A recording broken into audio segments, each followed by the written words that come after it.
It's the Mixed Martial Arts Hour with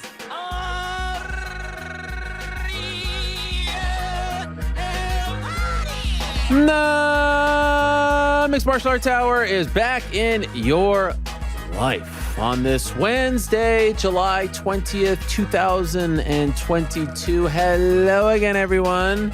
I sure hope you're doing well on this lovely Wednesday afternoon. I understand it is very hot around the world, especially overseas across the pond. Our friends in the UK are struggling right now. I hope you are safe. I hope you are cool. I hope you are able to relax. And perhaps it's around 6 o'clock dinner time right now. You're sitting back. You're enjoying, I don't know, a little Nando's. You're enjoying your chicken with a flag in it. Maybe that's your thing. Not my thing. Maybe that's your thing. And watching the show.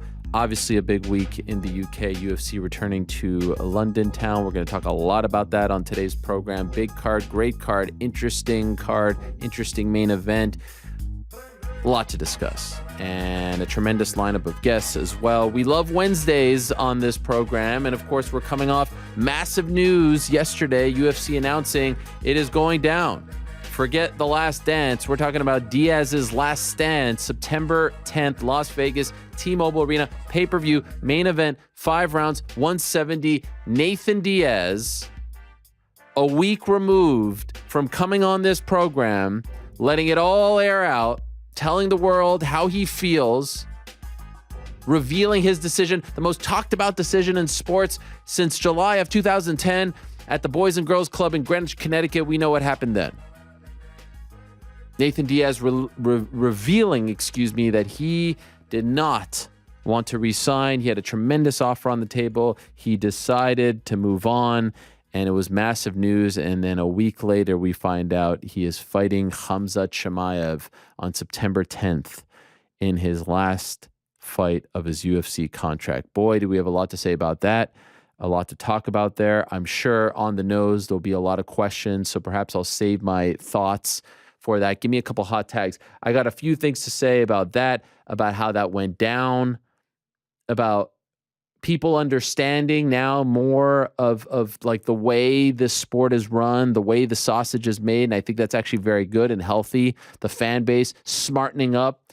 Of course, we could talk about hashtag free Nate Diaz. And if you want to give us some of that credit for, making this happen, listen, we won't stop you from giving us the credit, but we're not going to sit here and give ourselves credit. That's not how we do things around these parts.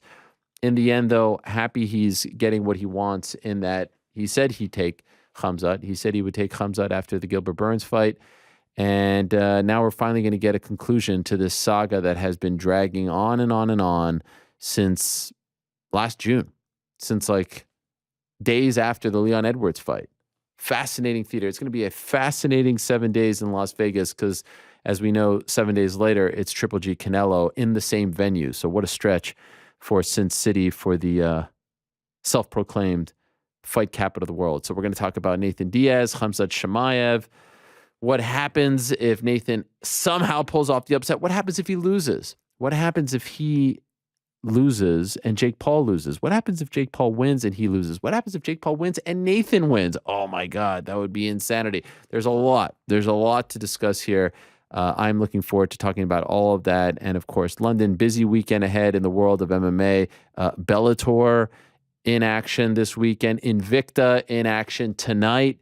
One championship back as well. KSW back. The big one, of course, UFC back in the UK, back in London to be exact. So back end of the show, we'll answer your questions. On the nose, everyone's favorite segment of the week. ArielHelwani.substack.com is where you can leave said questions. Moderator Lewis is working very hard to compile all the questions. He does a great job of doing that for all of us and for the program. We appreciate him very much.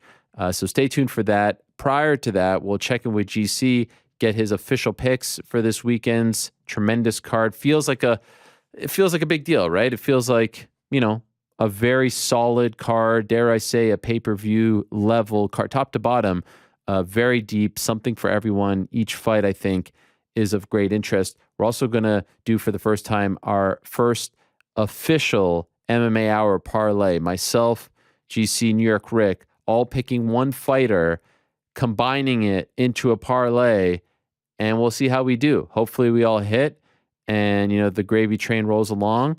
If not, we'll see who's the weak link. I am looking forward to that little game. And of course, if you have the first pick, you're in a better spot. Second pick, third, And I think we're just going to keep it to 3, but I don't know, maybe if someone's feeling froggy about 2 guys, 3 guys, you can take on, that risk, that responsibility. So that's going to happen at around 3 o'clock. At 2:30, the forgotten man in the featherweight division, someone who I think we keep talking about here on this show, but a lot of people aren't talking about, is the man who's on a 9-fight winning streak in the UFC and yet doesn't get talked about when we talk about the top dogs in the featherweight division. Of course, I'm talking about the almighty one, Arnold Allen, who it would have been great if he was fighting on this card this weekend. Of course, UK star, featherweight title very much in the news, featherweight division in the news, with Volkanovski fighting a couple of weeks ago, with the Yair Rodriguez versus Brian Ortega fight happening this past weekend. So felt like a good time to get Arnold in the mix. Talk to him. 2 o'clock, we'll talk to Valentina Shevchenko, reigning defending women's flyweight champion. We'll talk to her about her plans. What happens now that Misha lost? Is she going to go up to 35? How's her foot? What about the fight against Taila Santos? A lot to talk to Valentina about. 1:30, we'll talk to Ricky Simone, who had that massive win over Jack Shore this past weekend. He was very fired up. He was the underdog. He felt disrespected. Felt like he was being overlooked. So I'm looking forward to talking to the Washington native, Ricky Simone. But first, let us talk to a man who a little over a week or so ago had a massive, massive win. Before I get to the first guest, thank you for that, Lonnie. This show is brought to you by DraftKings. DraftKings Sportsbook is the official sports betting partner of the UFC. Download the DraftKings Sportsbook app today and use code the MMA Hour for a special offer when you sign up. Again, that's code the MMA Hour only at DraftKings Sportsbook. Please support them because they support us. So fired up about today's show, I almost forgot the ad read, but better late than never. So thank you to DraftKings. We appreciate their support. Rafael Fiziev had a massive win over RDA.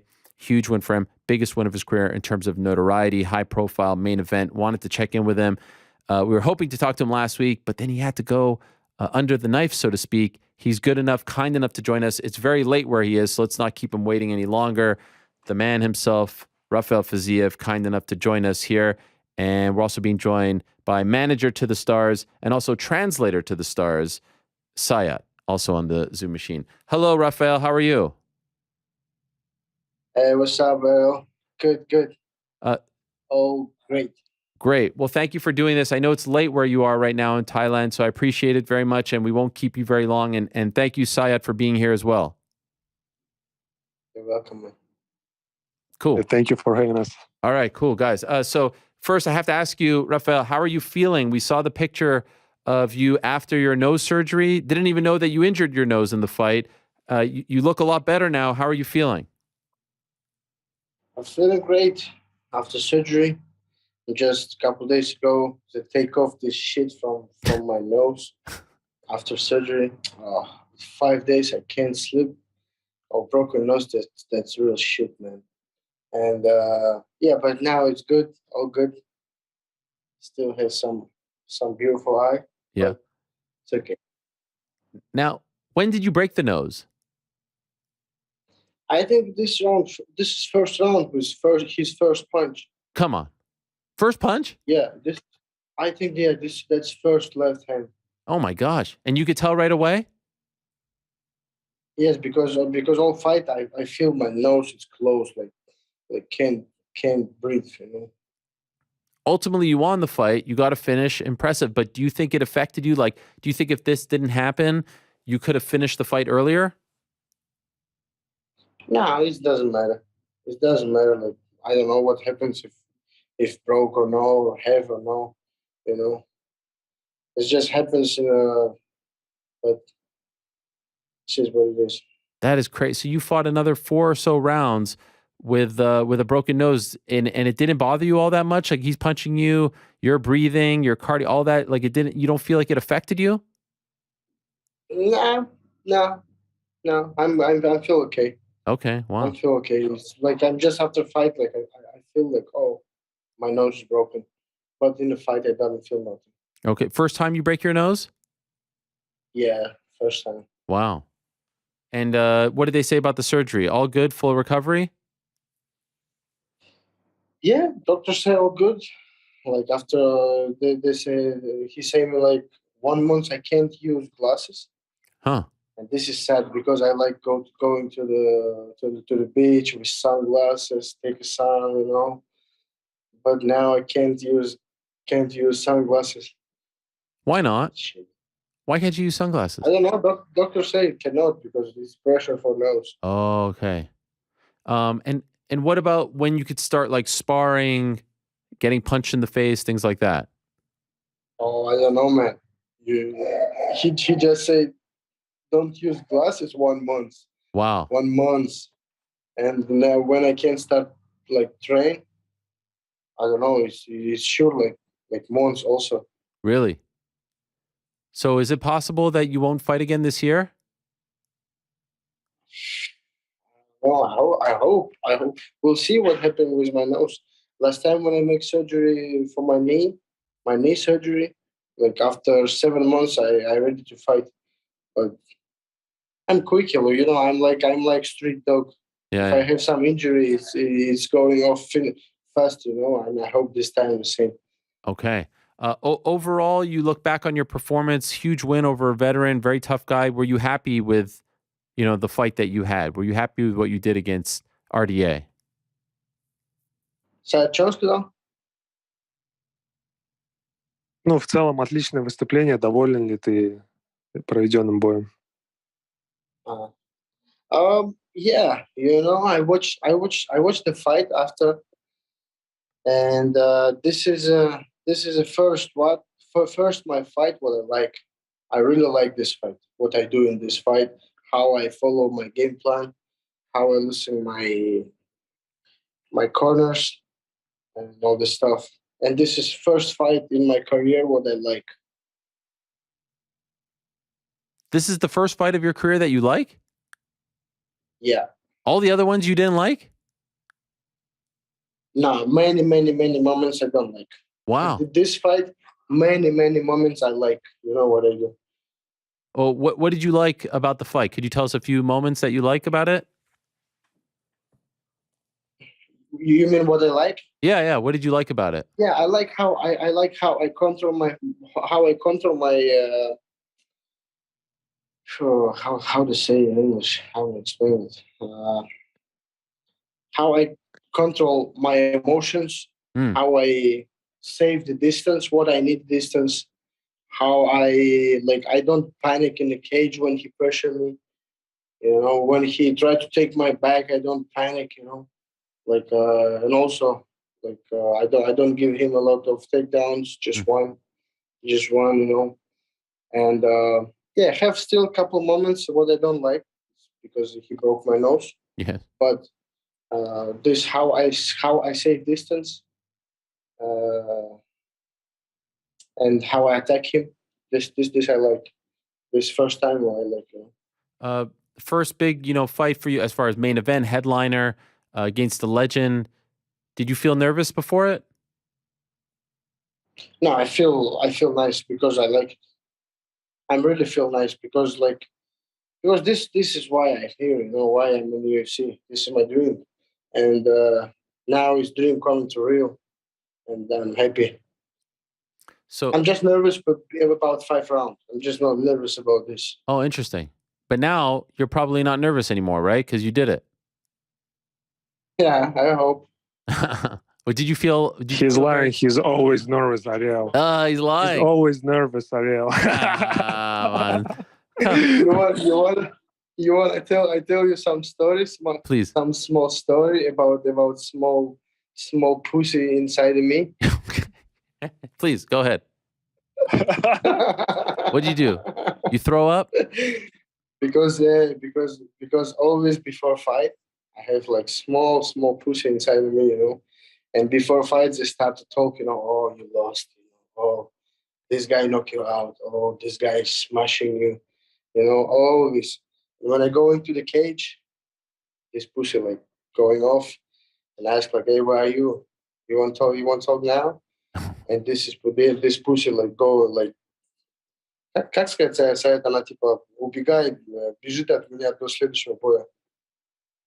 So basically, what he's saying is that little coward that lives inside of him. Once he makes his walk to the octagon, this little coward is run away until the next fight, and then when the next fight comes, this little coward comes back and starts to tell him, "Oh, you're gonna lose" and stuff like this. But then he's like kicking him away again. Oh yeah, this English what I need. This English what I need. Yeah, you're gonna work on that. Your English is getting a lot better, and I I think. need work for this. I'm lazy, man. But this little coward that you talk about, does he come up the moment you sign for the fight, or does he come up fight week, or does he come up the day of the fight? When do you start to feel this presence? This coming for like 1 week, fight week. Ah, and then on the day of the fight, like Saturday morning, how do you feel? Very nervous? Oh, Saturday morning, this shit, man. It's like this is как сказать, это peak version утром в субботу. So it's like a peak moment of it. It was when he feel it on the maximum. Oh yeah, anxiety. You throw up? Что он говорит, типа, рыгаю? Ну, типа, от того, что ты нервничаешь, тебя рвет, да? No, never throw up. Okay. But this time, one time I threw out Sayat. You remember that? So basically, I can tell you the story. Like, Tell me. Basically, the night before the fight, he cannot go to sleep. So he took one melatonin pill, then he took second, third, then he like still couldn't fall asleep. Then he took another like some CBD gummy with melatonin. He take it, and then he asked me, "Oh, did I take too much melatonin? Is it gonna affect me during the fight?" I was like, "Why do you do something and then you think about what you're doing?" And then he went to the bathroom, and then he made himself throw up all the pills he took, like all the melatonin pills he took. And this was Friday night? Yep. Oh my gosh. Yeah. Jeez Louise, man. This is what it is. I ate like seven pills melatonin total. Oh my God. I'm starting to scare it, or maybe I'm still sleeping the fight. I need to go and throw up this. Oh, how'd you make yourself throw up? Is this one? That is gross. Saya, you were there when this happened? Yeah, I was like, why you keep doing this? Everything was perfect, and you just came up with this. That is because I'm always have problem with the sleep. I can't go sleep. Yeah. Sometimes I stay like all night don't sleep. Just close my eye. Nothing. You can't watch something. Watch a movie. Listen to some music. Listen to something to help you fall asleep. Nothing works. It doesn't help me. Okay. It's nothing to help me. No. Well, when you walk out, you look very calm, very relaxed. No one can tell. Now we're going to think about this all the time when you fight. And you always have a fun call out. This time you called out Rafael Nadal. You called out Nadal. You called out Vince Vaughn. You called out Hasbulla. I thought, can I be honest? I thought you were going to call out Conor McGregor. You had the whole thing this past, the week leading up to the fight. It felt like a perfect time to do it. Why didn't you call him out in that moment? Oh, I don't know. Everyone tried to call it McGregor, bro. Everyone tried to call it him. Like, I don't want to. I don't want to step in the same way. Everyone who Chandler, like everyone want to fight with him. Okay, somebody go and fight with this guy. But for me, I wanna gauge it now. Yes, I thought about Rafael Nadal, but bro, this guy he make it tennis. Okay, we give him his business. This is his job. Okay, he's going to make his job. But we need to gauge it. I don't know why. I don't know, man. Why he still don't answer me nothing. He have also injury. Same, we need to know. We need to find out who is knows job. Who is better now? So that's the one you want. And but he still say nothing. He hasn't responded to you once. Yeah. Why do you want Gaethje? I hope. Yeah, I won him. That's a good fight, man. You know, we like what if he don't fight with me, if he don't fight me, with who he gonna fight? With Darius or Gamrot? And this is not good match for him. For him, this is a good match with me now because he likes style fighting. He like a fight, and I like a fight. If you want to wrestle, you need to wait Darius or Gamrot. You know, I think I'm a good match for him now. I love it. I think it's an incredible fight. Do you know if the UFC, maybe Sayed knows, is the UFC interested in this fight? Have you heard from them about it? Sayed сказал. Ну, ты слышал, хочет ли UFC организовать этот бой или нет? Заинтересованы ли они? I hope, I hope UFC won it. I hope, you know.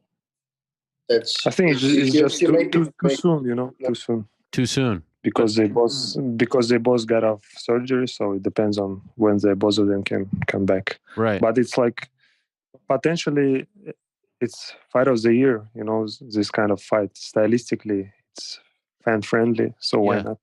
Well, it feels like you're on the same timeline because you both got surgery around the same time. You're both ranked around the same. It makes sense. The styles match up, makes sense.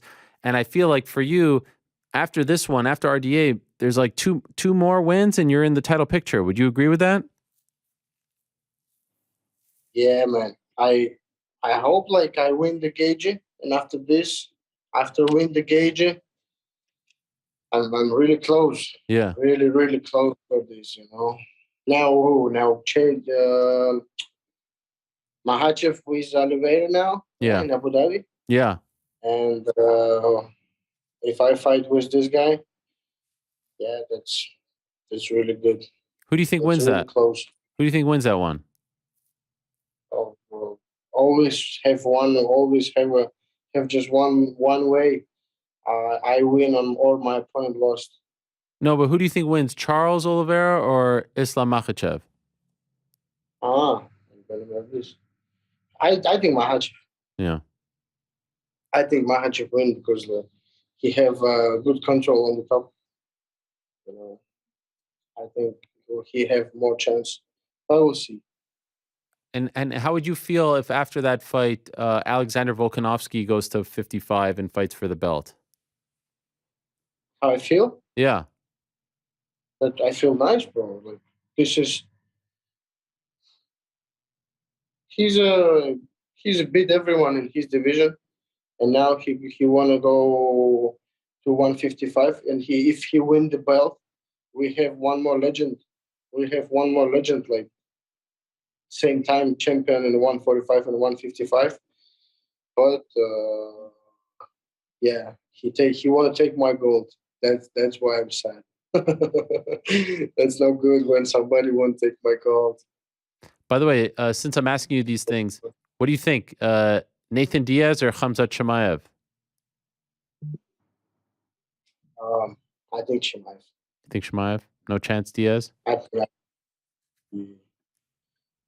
he has more. I think he. Okay. By the way, I saw on your Instagram after the fight, you know, I'm my parents are from the Middle East, Egypt and Lebanon. So I grew up eating a lot of Middle Eastern food. And I saw you had all kinds of food like knafe. Did you have knafe? Did I see that? You got all kinds of Middle Eastern delights. Incredible stuff. Where did you get this from? It looked amazing. It was all wrapped up nicely and everything. Where did you get this from? This one, my brother, he coming from Dearborn, from Michigan. And they have a lot of big Arabic, a lot of Arabic people here. Yes. Was it good? Was it good? And yeah, he bring when he coming to my fight, he bring a lot of kunafa and baklava and all this stuff. Oh, it's the best, right? Isn't that the best? Oh, sure. After fight, when I come back to the room, this kunafa, how it's going. Oh. You ever have sakhlab? You know sakhlab? Sakhlab? No, I don't know that. It's like a kind of like a hot milk drink. It's like a little bit thick, fantastic, with some nuts on top and some honey. Tremendous. Honey and milk. Yeah, but it's like thick. Yeah. I know the handling deal, but we not call it like that. Okay. You wear the. My father wears the same thing that you wear. You wear like the long gown. You know the one I'm talking about? Yeah. My father wears the same thing. And did you play with the beads also? You play with those beads? Yeah. You hold that in your hand? Yes. So What do they call that? when I pray, tasbih.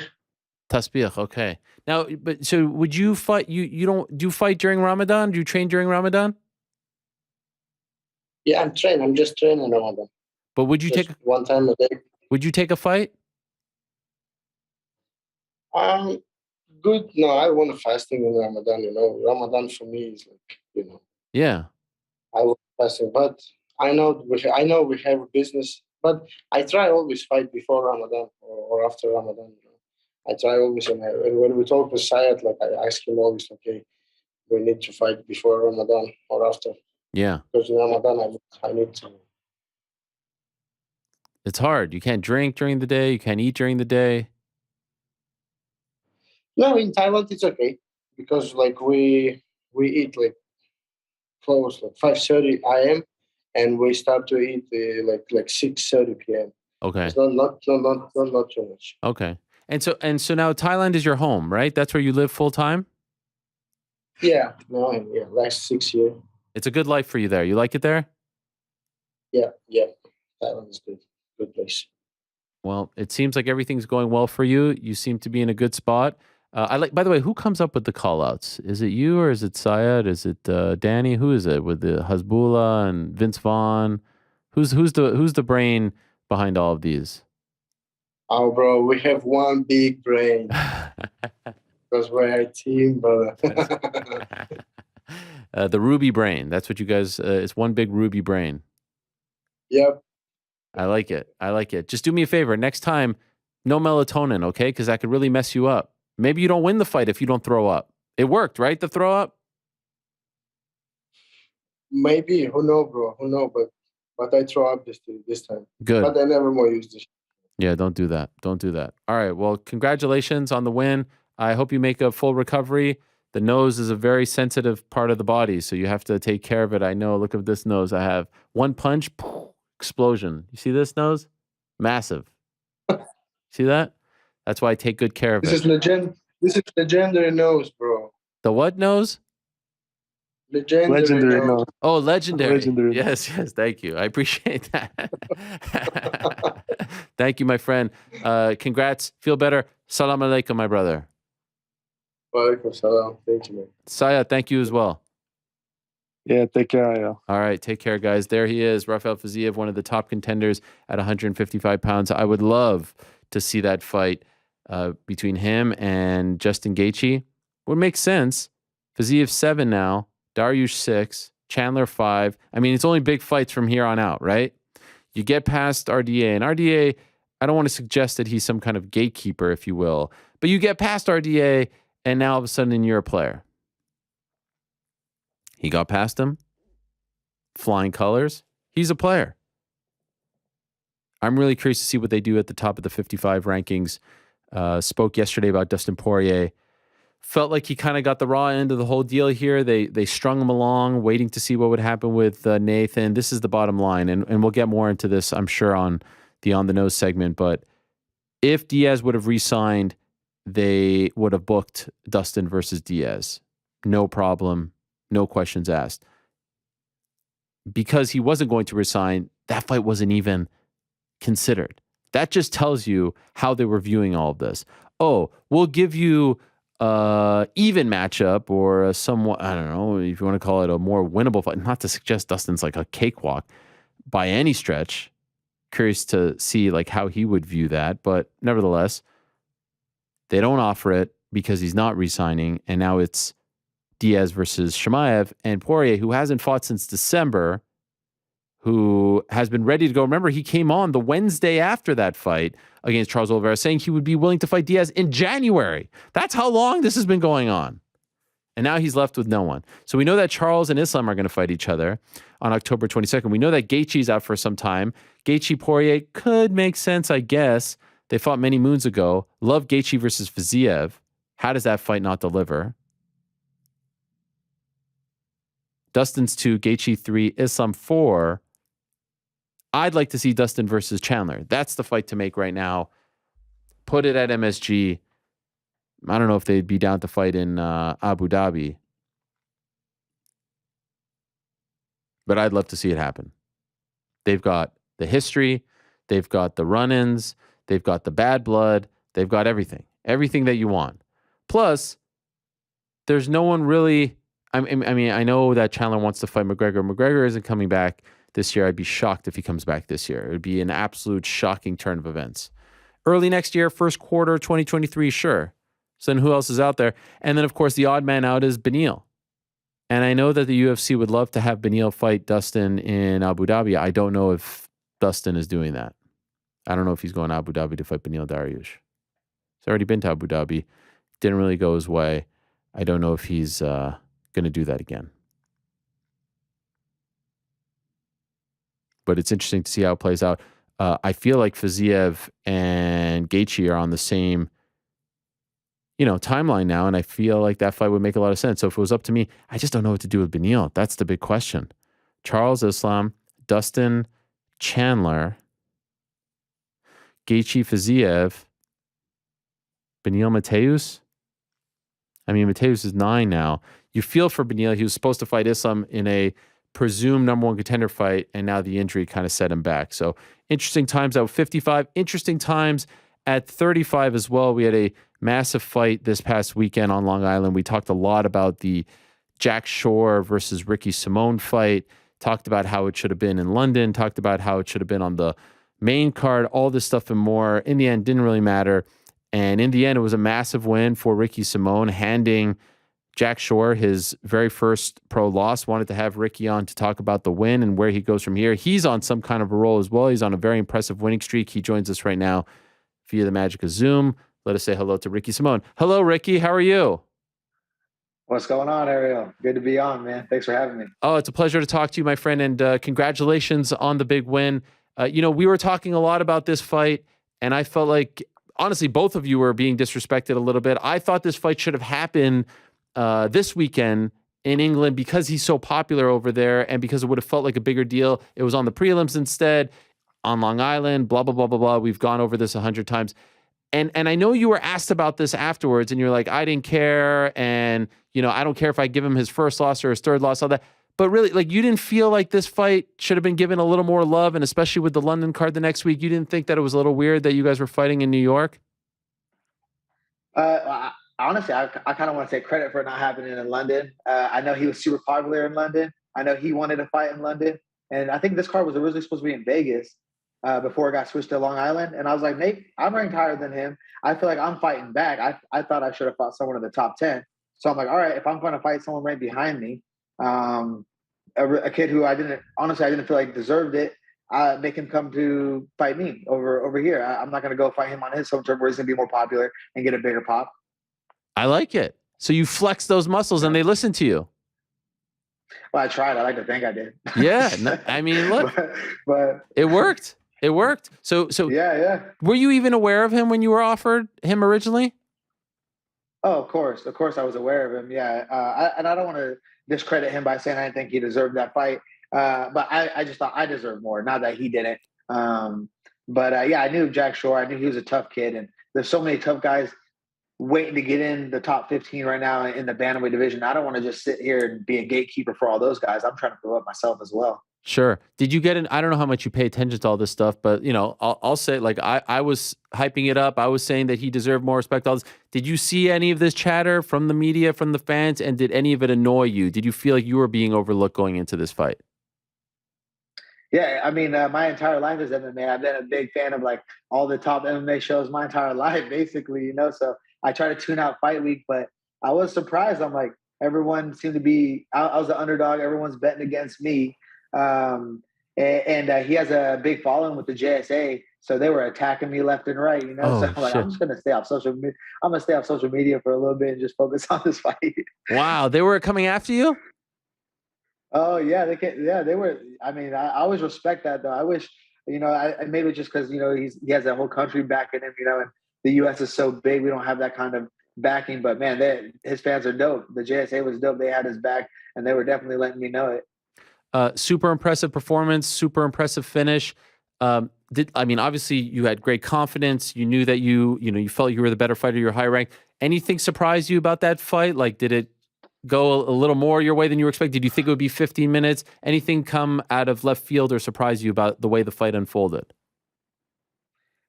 Absolutely nothing. We broke him down so well, and I even got to the point where, like, it happened fight week, and I'm like, I felt so confident, but everyone else is giving him all the shine. And he's 16-0 kid, but I'm like, what am I missing? Like, if you're coming at me and your strong suits are your strength and your grappling, I feel like it's going to be a bad day for you, because I'm the strongest bantamweight in the division, and I'm a black belt under Fabiano Scherner with some of the most takedowns in the UFC. So, I mean, I'm not an easy day for anybody, and I don't know why I was being overlooked so much. Yeah, you were. You looked incredibly strong out there. You look like a beast out there. By the way, did you cut your hair since the fight? Oh, since the fight, yeah, I did. What happened to the mullet? No, I had the mullet for the Sunset fight, and then for this fight, I didn't have it. I thought you did have it for this fight. No. Was I just imagining it because it was so great for the Assunção fight? I thought you didn't have longer hair on Saturday? Nope. When did you get this haircut? This morning. Okay. But I didn't have like a mullet though. You didn't have a mullet, no? All I did was just got a little taper. That's it. It looks nice, by the way. I was gonna be on the Ariel show. Yeah, I was gonna be on the Ariel show. Come on, I need to look good. Yeah, you look fantastic. Just for the record. By the way, is that a Blazers jersey that you're wearing? Yeah, let's go. It's a little one too. Yeah, Dame. Yeah, thank you. I love Dame.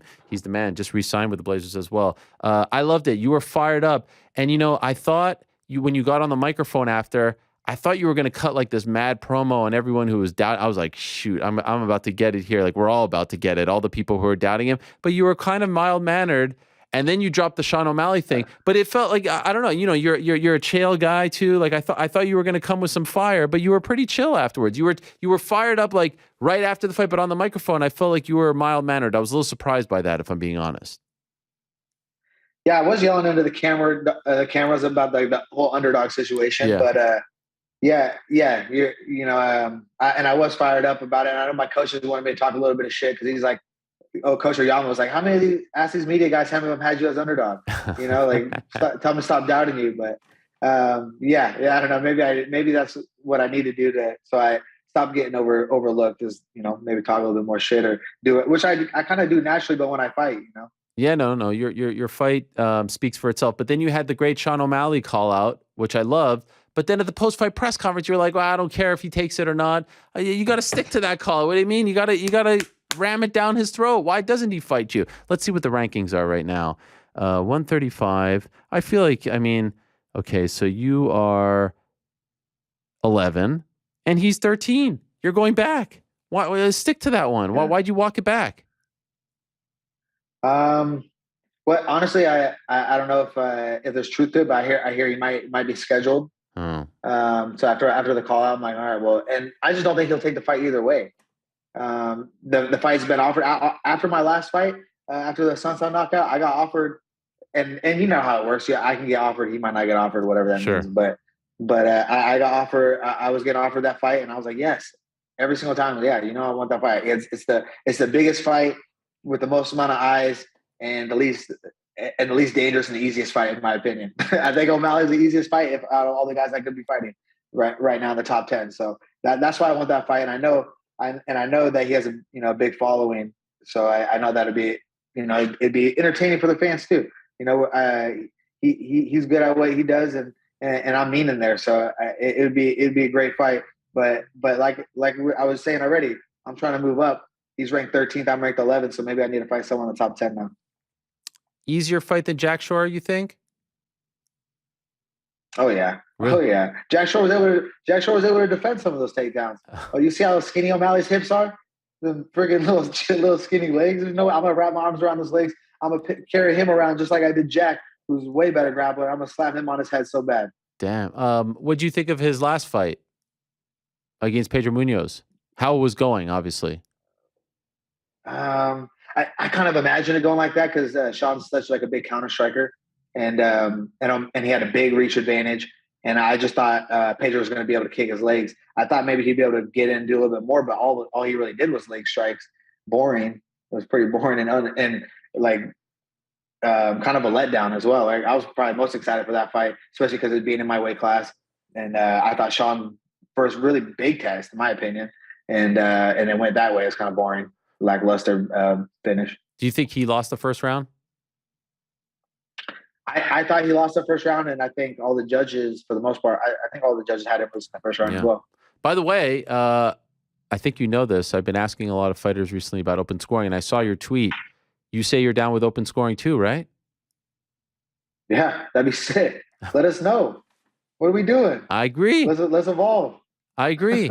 And by the way, like 98%, maybe 99%, only Ally Quinta has been the only fighter that I've asked so far who said he didn't want it because he likes the thrill of the unknown or some crazy thing like that. All the fighters want this, and yet it doesn't feel like it's close to happening at all. Yeah, I feel like it'd be more entertaining, and it'd be nice to know. And if you need to switch something up, and also it might hold the judges more accountable as well. Like they have to like post every single time after every round what is going on. Like people are going to start being like, oh, this judge doesn't know what the hell he's looking at. Exactly. Because after the fight, you don't really see the scorecards and everything like that. So I feel like it'd be another great way to finally hold some of these judges accountable, because what the hell are some of them doing? I agree 100%. Are you expecting your first child later this year? Yes. My wife's due in November. We're excited. Congratulations. I hope she's feeling good. I hope the baby is feeling good. Do you know the sex of the baby? Yeah, it's going to be a girl. Oh, yeah. It's going to be a girl. All you tough guys get girls. You know that, right? Man, I'm not going to lie. I only thought of boy names. I was like, it's going to be a boy. Let's go. And heard it was a girl. And it's like a long pause. And I'm excited now, though. I'm excited now. Oh, it's the best, man. It took me a little bit to... No, having a girl is amazing. I have two boys, and then I had a girl. It's just a much different relationship. It's all great as long as they're healthy. No, I'm just saying. Well, listen, they always say the tough dudes, like all you guys, Mark Coleman, this guy, Chael, girls. All the tough guys with all the testosterone have girls, and guys like me have boys. That's okay. But I think it's the universe's way of balancing things out. By the way, is Chael at the gym these days? Does he show up at all? I don't see Chael in the gym too often. Come on. Not too often. Yeah. It's always a good time to hang out with Chael too. But I'll see him here and there. My during fight week, my younger brother Tank, the real Tank, did a wrestling camp in DC, and Chael both coached at that camp, so he got to meet them. He met Chael before, but DC, he was all pumped. Yes, you tweet. We're showing you right now the picture of DC and your brother. And then we have another picture of Chael and your brother. We're showing it. So you have two brothers. One's Tank and one's Avi, right? Well, I have 4 brothers, but my older brother is Avi, and then my youngest brother's Tank. Yeah. Okay. Now is Tank? Here's the picture with Chael. Now this was just last week. This picture with Chael. I'm not sure. I can't see the photo you're posting, but I know he took one out of camp maybe a year and a half ago, and took another. He might have taken another one just this last week. Okay. What is it? Is this like the Chael Sonnen wrestling camp? It was. I don't think it was like he was making an appearance at it. I think he did like one day out of the 4 or 5 days or something, as did DC. That's awesome. But it's just local to our area, so it was really cool that they got guys like that out there. Now the kids loved it. Oh, that's amazing. The best part is your brother's name is actually Tank. Like that's not his nickname. No, that's his nickname. His nickname. Yeah, I wish. I was like, it's Frankie. So I call him Frank the Tank since he was 4 years old. So yeah, I just called him Tank like his entire life. So it's why Jack Shore's name is Tank, and yes, my little brother was telling me send him the message, let him know there's only one Tank. I love it. Your brother Avi was rubbing it into people on Twitter about if they bet against you. So he said, "Yo, if you bet money against my brother, I'm glad you lost." LOL. So it seems like you got good support. Do any of them? So are you the oldest? I'm the second oldest. Avi's the oldest, and he's the most confrontational too. That's why you see him out there tweeting that. Does he fight? No, but he was my wrestling partner growing up. All my brothers wrestled. They all do a little bit of jiu-jitsu, so they're all involved one way or another, but none of them fight. Okay. Wow, that's None of them interesting. are crazy enough. And what about the young Tank? Do you think he'll fight? I hope not. I hope not. I hope he does great in school, and he wants to, like, wrestle and all that. So I hope he takes a different route. But if he wanted to, I'd be down to help him any way I can. Why do you hope not? You don't like your life? I love it now. I love it now, but I mean, I'm damn near coming up on probably 11, 12 years into just fighting, and I got signed. I've been signed to the UFC for 4.5 years or something. So it's been good lately, but it's been it was a rough road for sure. It's not the easiest life to become a fighter, and all the injuries that come with it and all that. So if you can take a different route, maybe it'd be better. But I mean, it's just not for everybody. Sure. Do you feel like it's finally all coming together for you now after all these years? You're on this impressive winning streak. You're being talked about. You're ranked. You're on the cusp of top 10 fights and all that. Like, do you feel like the career is now starting to all come together for you? Yeah, I think so. I think I'm hitting a good. I turned 30 this summer. I'm next month, so I hear that's when people hit their prime. And like I said, I've been doing this for over 10 years now, so I feel like everything has come together as far as like the talent, the physicality, and now the confidence too. I never knew that. Like, even in wrestling growing up, I never knew I was like a talented kid. So I always thought I had to like work harder, because there's that saying that hard work beats talent when talent refuses to work hard. And so I always thought I was on the opposite side. I was like, I got to outwork all these guys because I'm not as naturally talented as them. So, but I think everything just kind of like is meeting up at that perfect time right now, and I feel great every time I'm making that walk as of late. So what's changed for you over the last couple of years? Like, how did you develop that confidence and start to believe that you're the man? I think it's just experience too. Like I had gone through it already, like I hit a point where I lost 2 fights in a row, and I'd never lost 2 fights where I went undefeated as an amateur. I had a pretty good pro career. At one point I was 15-1, and I went on 2-fight losing streak. And then I was like, I got to build myself back. And I think that's an important part, is a lot of people can't do that because it's hard to get over mentally, especially when you're winning all these fights and then you start losing, especially in consecutive losses. So for me, I was like, okay, what can I do? I know I'm there. I know I can compete with anybody. I just got to put it together on fight night. So I think I'm just super relaxed going into the fights. I've the experiences there, like as far as coaching other fighters, cornering other fighters in big events.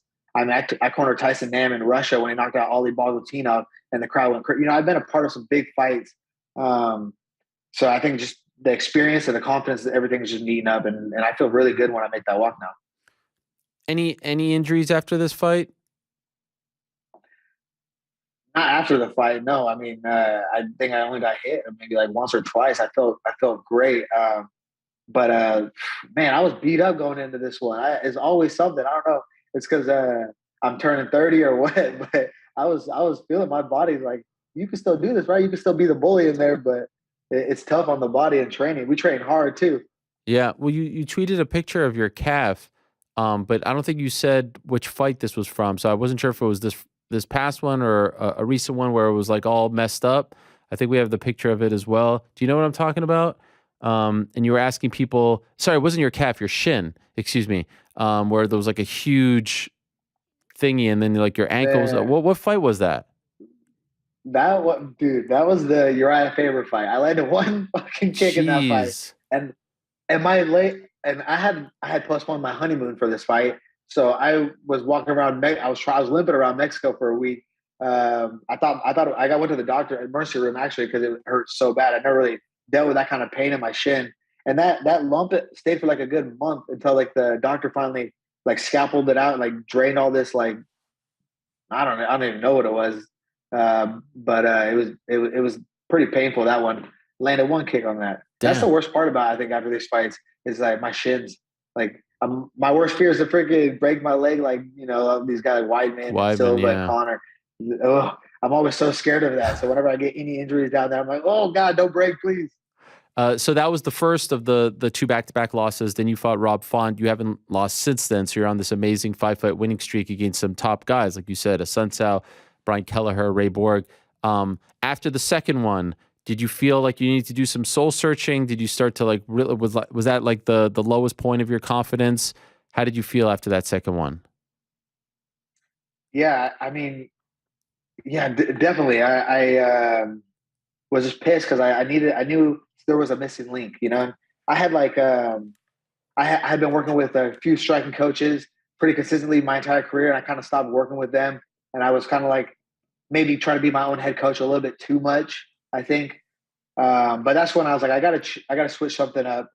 And I had been over one time to train at Team Oyama's with Alex Perez and Coach Colin Oyama, and they got a stable of guys over there. But I fell in love with it that very first time I went, so I decided to keep going back and adding them to the camp. And it works. It's worked perfectly for my style. I have so much chemistry with all those guys over there. I've had some of the best rounds I've ever had with Alex Perez. That guy's a monster, especially for the 25-pound division. He fights in Dallas coming up. I'm excited to go watch that one. So just added them to my camp since then, since those back-to-back losses. Man, I'm on a 5-fight win streak. I'm going on there, I'm putting in the work with them, and I'm always trying to get better. I think that's what kind of separates me is I'm not just a training camp fighter. Like I'm training 6 days a week. I'm always trying to get better. I know, there's the sport's always evolving, and you can always get better somewhere. So I'm trying to figure out how I can do that for myself. So you split time between Oregon and California. Yeah. Okay. And so how's that going to work once you have a baby? Man, that's a good question. It's already tough leaving.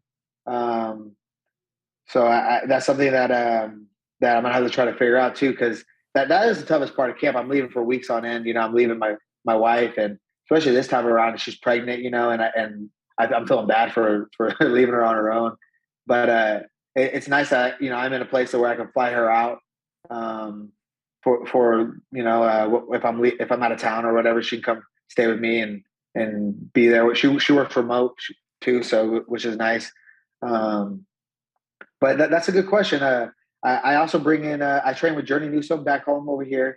I bring in my cousin Vince Morales because he's a UFC bantamweight as well, and then Alex also comes over here and trains with me. So I think we can still make it work. But I don't want to mess with the recipe too much. Right. It's been working, and I've been liking the results. So I think that's just part of the sacrifice I'm gonna have to deal with, honestly. By the way, switching topics, I see you're rocking the AirPods. Have those ever fallen in the toilet while you were peeing, and did you ever have to pick them out? Yeah, these ones specifically. Yeah, those were the ones. You tweeted. These are the ones. What's the tweet? Let me see the tweet again. If you dropped one of your AirPods in the toilet while peeing, would you fish it out? You tweeted this back in May. Does that mean because you dropped those in the toilet while you were peeing? I'm disgusting, huh? That's Come, gross. what? Yeah. Look at these ears. Look at this ear. Look at this ear. It just pops out. I can't even believe that it's staying in there.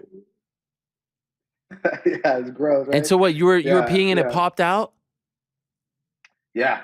And I did one of these like, oh, I missed it. It went right between my fingers. I watched it go in there. And I just like looked at it for a second, and I was like, do I flush first? Do I just dive in there with my hand? What do I do? And it was okay? It didn't get waterlogged or anything like that? Well, I just took it out and started rinsing it out like right away. And I was like, all right, I hope aren't these kind of like supposed to be water resistant or something? So I was like, if it don't work, whatever. But I was even scared to put it back in my ear. I was like, I don't really, maybe let it dry for whatever. Did you disinfect it? Works. I mean, as best as I could, but I mean, I don't know. The thought of the pee still in there is still gross, but tried my best. I'm not a professional, but try to clean them. Now, here's the big question. Was it a public bathroom or was it your own bathroom? It was my cousin Vince Morales' bathroom, so it was clean. Is it clean? I don't know. I've never been to his bathroom. You trust it? Probably not because of him, probably because of his girl Shino. But okay. I wouldn't trust that if he was the one doing it. Oh my God, what a nightmare.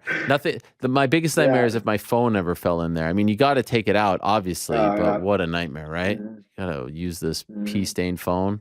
Psh. And you didn't think about I think about that every time. You do, right? I think about it every time. I was like, this, I was like, finally happened. I was like, oh, there it goes. And you didn't think about buying new ones? I did if they were broken, but no, I mean because there's pee on them. I mean, we're gonna test them out. Come on, Ariel. But Come on. No, listen. These things are expensive. I get it. But if it was me, I'm done with those. They're retiring. All right, even if they work. Yeah. I'm buying new ones. Yeah, I'm sorry. Every time I put them in, No, I think of pee in my ear. I think that's why I never got COVID, because I'm disgusting like that. Oh. I'll put in pee AirPods. So yeah, maybe that's why my immune system's super good. That's amazing. You might be the only fighter I know that you never had it. Never tested positive for it. Oh, never had it, but, that doesn't count. That doesn't count. But before COVID was a thing, it was probably like a month and a half before I think I had it. Okay. And then I've had 100+ tests since then, and that's true. Never had it. That's true. Every time you fight, they test you. Yeah. So yeah, good on you. They even tested me this one. They did or didn't? They did. Yeah, they did. But they test my coaches. I'm in like a full arena. You know, it's just interesting how they're still doing it. But wait, whatever. When did they test you? Before, like on the Tuesday or something when you got there? Yeah, Wednesday. It was on Wednesday when I got there. Yeah. By the way, how'd you like Long Island? I liked Long Island a lot. I like it. I've been to like the city before, and it's a little too crazy for me, honestly. But Long Island was nice. It was a little more chill for sure. Did you get pizza afterwards? I saw people asking you about the pizza and stuff, the food. Yeah. We ordered some pizza back to the hotel, and was it really that good? I was getting fat. It was I mean, right. Pizza. I don't get to eat pizza. I don't get to eat pizza that often. So anytime I get to eat pizza, I'm like, this is good pizza. But it wasn't. I don't think it was anything special, honestly. You ever don't get mad at me. No. Trust me. You ever go to Mean Street Pizza back in the day? No, I always wanted to. That's the Chelsea, right? Yes. Yeah. No, I never went. Oh man, I heard it was tremendous. I never got to go either, but I heard it was incredible. What a legend Chael is. Love that guy. All right, so if we don't get, if Sean is busy, who are we going for here? Maybe I don't know. What do you think? Winner of Dominic and Marlon. Who are we calling out? Merab, winner of that fight. Who do we think? Song. That would be all of those fights. That's a problem. Everyone's matched up right now. So I feel like if I want to fight sooner than later, because I don't want another long layoff, I got to fight someone right behind me. And if that's the case, I would like to fight Frankie Edgar for his retirement fight at Madison Square Garden. I think that's beginning of November. My baby's due late November, so it's cutting it close. But that would be a great fight. Frankie Edgar's a legend, and I'm trying to get back on all the legends. So I think that'd be a great fight. If I can't get a fight someone ranked above me, but if I need to wait, I think a winner of Aldo Merab. I think that'd be great. I have a win over Merab, and I think that'll put me right to where I want to be, which is ultimately fighting for the title. I think I'm the next world champion. I think I mix it up better than anyone in the bantamweight division. Wherever you don't want to be, I'm going to put you. And I think it's time for me to fight. Start eliminating these guys and get to like a number one contender fight. I like it, Ricky. I like that fire right there. That was a good promo right there. By the way, I love that Frankie. That's the one. I feel like that's the one we should be going for. Frankie, Madison Square Garden, retirement fight. You'll have a lot of attention on you. You'll shut up the crowd. I feel like that's the one. They put you in that spot against Faber when he came back. Whatever. That was the old Ricky Small. I feel like this is the spot. That's the one you should be targeting. That's the one Jason House should be asking for right now. Yeah. Jason's the man too. I think he'll make it happen. So if that's something Frankie would be interested in, I mean that would be a great fight for me. And I just want to stay active. I don't like these long 9 months, 7 month layoffs. I need, and I know it's tough when you get to the rankings, but like we only get paid if we fight. So I'm trying to get, in there as much as possible. By the way, all right. So we got the title fight. We thought it was going to happen in September, maybe in October. Who do you think wins that? Because you say you're going to be future champ. So just curious, who do you think wins, TJ or Aljo? I got Aljo, honestly. I don't think clean juice TJ can get it done. I think he's getting old, and I'm so salty with that guy. I don't like cheats. I don't like that he's still in the top of the division. That's someone I would love to fight as well. And like I said, I match up with any of these guys. But I think the wrestling and the physicality of Aljo will be able to beat TJ. I think ultimately. How do you feel about the fact that TJ's getting a title shot after one win, and then the suspension right before that, 2 years? I mean, he's popular, so I knew it would happen that way, you know. And that fight with Sandhagen was sick, even though I don't know, it was close. It was a close one, but yeah, I mean, he's he's ex-champ. He's popular like that. It doesn't seem right because he's a cheater, but I get it, man. His business, and he's still fighting. So if he's winning, then let him fight for the title. But I don't think he'll be around for much longer. That's for sure. You like guys who play by the rules. You like clean fighters. You don't like cheaters. Man, I'm out here. My body hurts too. Yeah. This is not easy. It's not easy. Everyone wants a shortcut, but come on, man. I don't know what it is about it. It leaves a bad taste in my mouth. I don't like that. I mean, you saw us come around testing me, waking me up early in the morning, coming at night. You know, I'm getting tested all the time, and I like it, like, because I'm like, I feel like if this is happening, it's better for the sport, and my opponents are going to get tested like this too. So I'm up for it, But I just don't like when guys try to take shortcuts like that, because man, I'm tired. I'm in there dying. I'm after practice. I'm in the sauna. I'm in the ice bath. I'm spending hours in hyperbaric therapy. Like I'm doing all the recovery I can just so I can keep making it to these hard practices. And some guys just want to cheat and take shortcuts. By the way, have you shared these thoughts on shortcuts with Chael P, or have you kept those to yourself? Hey, man, don't be talking about Chael P like that. He's a legend around here. Chael gets a pass. Everyone knows that. Chael gets a pass. Basically clean. He's pretty much clean, sort of clean. That's awesome. I love Chael. That's my guy. I say it because I love. I kid because I love. Ricky, you're the man. Funny. That is funny though. Congratulations on the. You kept the door open. I mean, I had to walk through that door. It was just too perfect. I'm sorry. You threw it right down the middle there. It was a fat tomato. Yeah. Tremendous stuff, man. Good luck to you and the wife on the upcoming baby. I hope you get that fight. I'd love to see that. You versus Frankie. I mean, that's a perfect fight for you. That's a big time fight. And I think you would bring it. Madison Square Garden, what a scene. You did well on Long Island. Might as well move to Manhattan and do the job over there. So keep doing your thing. Much love and success to you. And thank you for coming on. It was great to have you back on the show. Yeah, thank you so much. All right. Talk to you later. There he is. Ricky Simone, big win for him. Great guy. Met him. Great personality.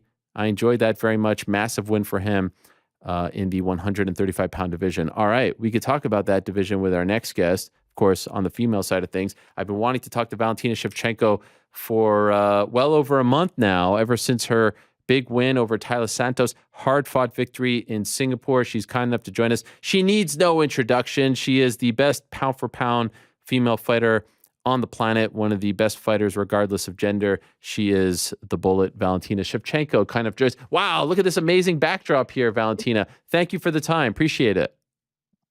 Hello, Ariel. Yes, good to hear you, always. Thank you. And congratulations on your recent win. Congratulations to your sister, Antonina, on her recent win. So good times for the Shevchenko family. I want to start in Singapore if I can. Was that fight tougher than you expected it to be? Was Taila Santos a tougher opponent than you had envisioned? I kind of I saw her fights. I knew that what kind of style she would try to do. Yes, I kind of was not expected easy fight at all. I knew it's gonna be hard, and but definitely yes, it was. Maybe the factor that in Singapore it was we had almost 2 days between weigh-ins and fight, and this is kind of give opportunity to the fighter gain extra weight, double weight. Maybe that was the factor, because all my throws, what I threw her down, I initiated that throws, I threw her, and this moment this is a weight factor when she can use this extra weight and get on top or something like that. So maybe this factor, maybe that 2 extra days is not that good for especially for me, because I'm not gaining too much. And the weight fight day, when you come to the venue and you see staff, they weighing you and see how much you are weighing. and my weight was 132 pounds with clothes. Wow. And I was like, okay, this is not good. 2 days I was trying to gain weight, and like it could not happen. But no, yeah, it was a good fight. Tyler, she's a good opponent, strong opponent. I'm glad that it was like a challenged fight. I'm glad that I could prove that no matter what, I can outcome from any kind of situation. I can it's not only about technique, it's about mental game, it's about toughness, no matter what and how you still have to find the way to win the fight. This is like my mindset, and I'm very glad that I could show that. Did you happen to find out how much she weighed in the fight? Did they tell you that? I never asked. I never asked, but visually you could see the difference. Yeah, you felt that she was bigger. Difference. You felt it in there that she was bigger than you.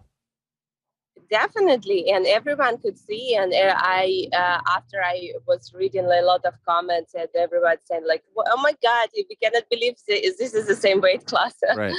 After the, let's say, second round, what are you thinking? Were you worried that you were down? You never can be relaxed. You never can be like not worry about. Even in my every winning rounds in the fight, I never saw, okay, I'm calm. I have to, everything is good. I every time try to improve, and definitely I knew I were not in the best position for me, and I knew it's kind of like I have to deal with that, and I was trying to do my best, like even in the bad position. For example, when she had my back and she was trying to choke, and even in that positions, I was winning the fight because she was like trying to attempt, and I was like getting a lot of damage with punches, and this is what affect like resulting in the later rounds with the swelling, with everything. That moment there, it was a little bit reminiscent of Ronda Rousey, Liz Carmouche, because obviously she didn't have like a traditional rear naked, but it looked like there was a lot of pressure on your jaw, on the lower half of your face. How much? No pain at all in that moment? Nothing. Not at all. It was not any pressure. Oh wow. It was not like I saw. Yeah, the moment from Ronda and Liz Carmouche, it was like you could see a lot of pressure, and it was like hard to struggle. But I didn't feel any kind of like the last situation, like last. When you, oh yes, this is it, this is tight. So there was not any like positions that put me in the worry feeling that it can happen. Actually, no, because I had a very good control with my arms, and she never get into deep into the choke position. So it was everything close, but never in there. Okay, so you were never close to tapping or anything like that? No, not at all. Not even thinking about that. Okay, good. There's obviously that big moment in the fourth where you clash heads accidentally. Could you tell that this affected her very much? I don't think that this was like things that affected her very much. I think combination of every punches that I threw, it was affecting, because I saw on replay the clash of heads, and yes, it was accidentally. It could go like either way. It could affect her. It could affect me, because yeah, you never know. It just happened in the fight, and no one is wearing head protection, but there was not something like too big, too hard. No, on the replay it doesn't show that. Even after the Z, it was like more combination from me. It was one very strong head kick. After that head kick, I felt that she got knocked down after that head kick, but I don't know why, but referee stopped the fight after that kick, and he said like, okay, he put us like on separation, and I don't know what it was, but he stopped the fight, and I felt if it won't be a stop, a break between after my head kick, I could finish her in the first round, because I felt it was strong and affected her. it felt, at least from home, that you were having a lot more success latter portion of the fight as opposed to the beginning, especially keeping the fight standing and everything that you were doing. Did you feel that way? And if so, what was the difference in your opinion? Yeah, I think definitely the latest, like all 3 rounds, like first, second, and after like 3 rounds, last 3 rounds, it was more because I could find the right approach to her, and I could find the distance measurement, the timing, and everything. Because yeah, sometimes it take time, and as we have like 5 rounds, fight, we have I have like enough time to find out what is the best way to win the fight. Yeah, definitely. And after I kind of like got her timing, her like things when she's entering into the clinch, what she wanna do, what she like afraid of. Yeah, this starts since that moment. I started to like getting more and more and more towards her. When the fight ended, before they announced the scorecards, were you at all worried that maybe she had won? Was there any doubt in your mind? Not at all. I knew it was not every single round I won, but I knew the majority of rounds I won. Yes, that's why you could see on my face there is no doubt.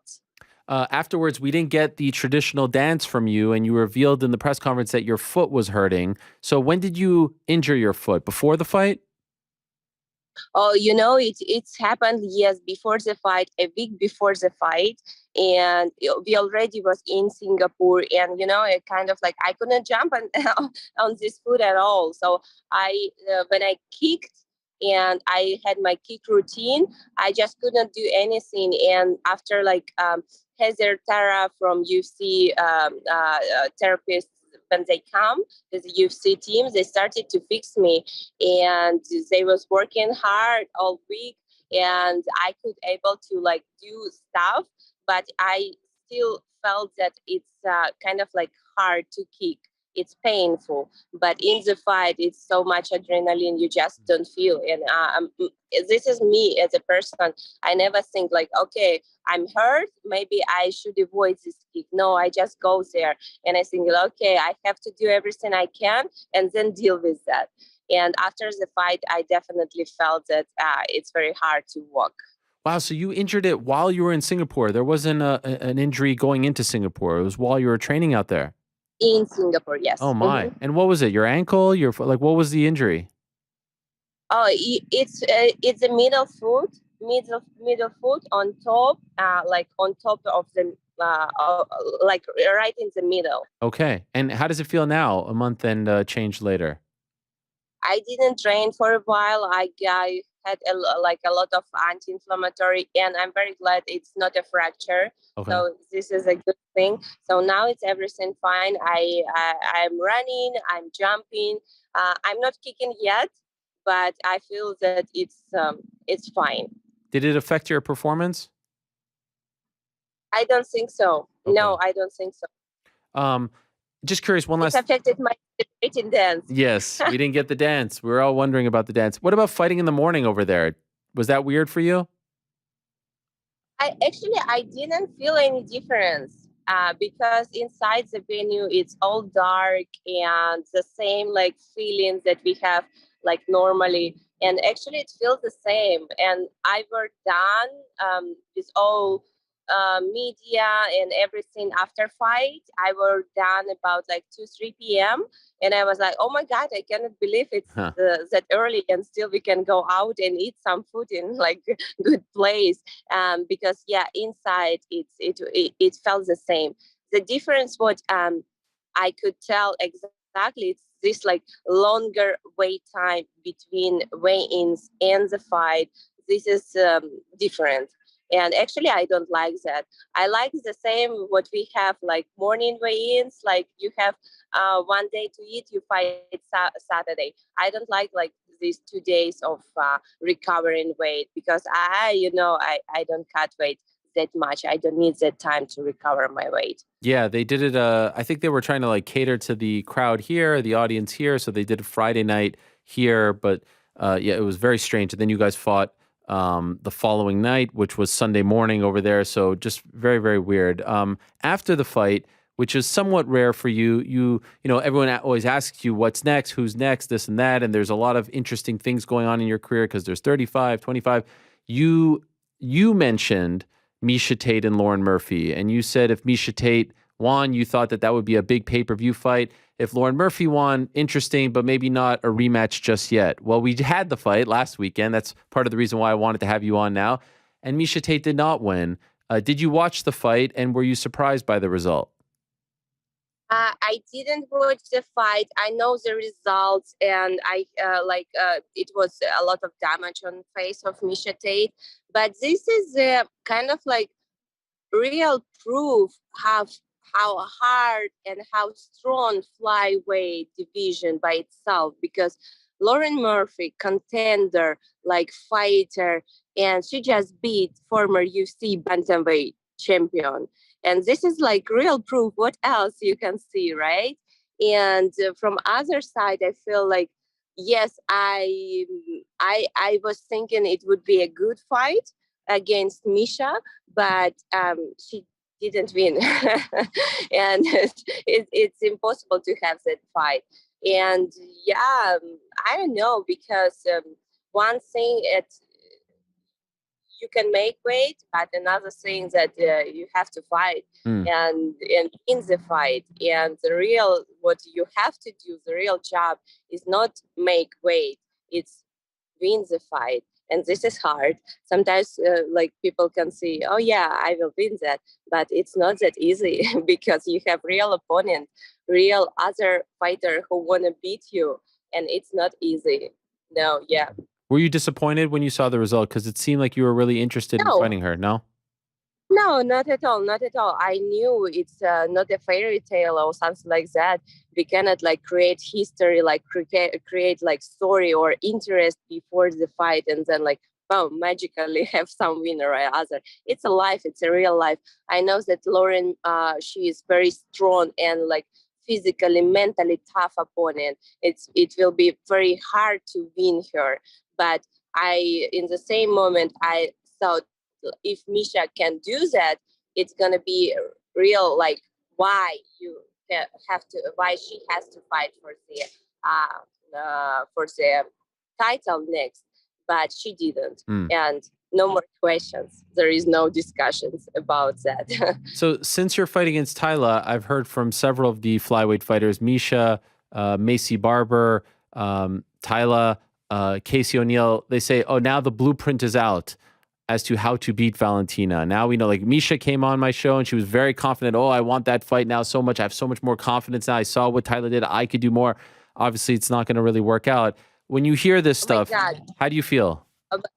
The all-time trash talkers, like who you just mentioned, Casey, Macy Barber. Yeah, they don't give food for them. Just let them speak something bad about someone, because I think that this is their energy. If they don't talk something like bad or something ugly, they feel like sad and unalive.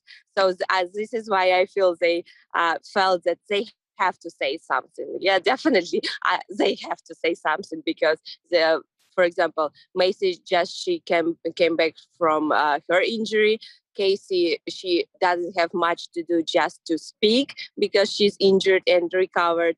So yeah, I don't even consider their opinion and their voices.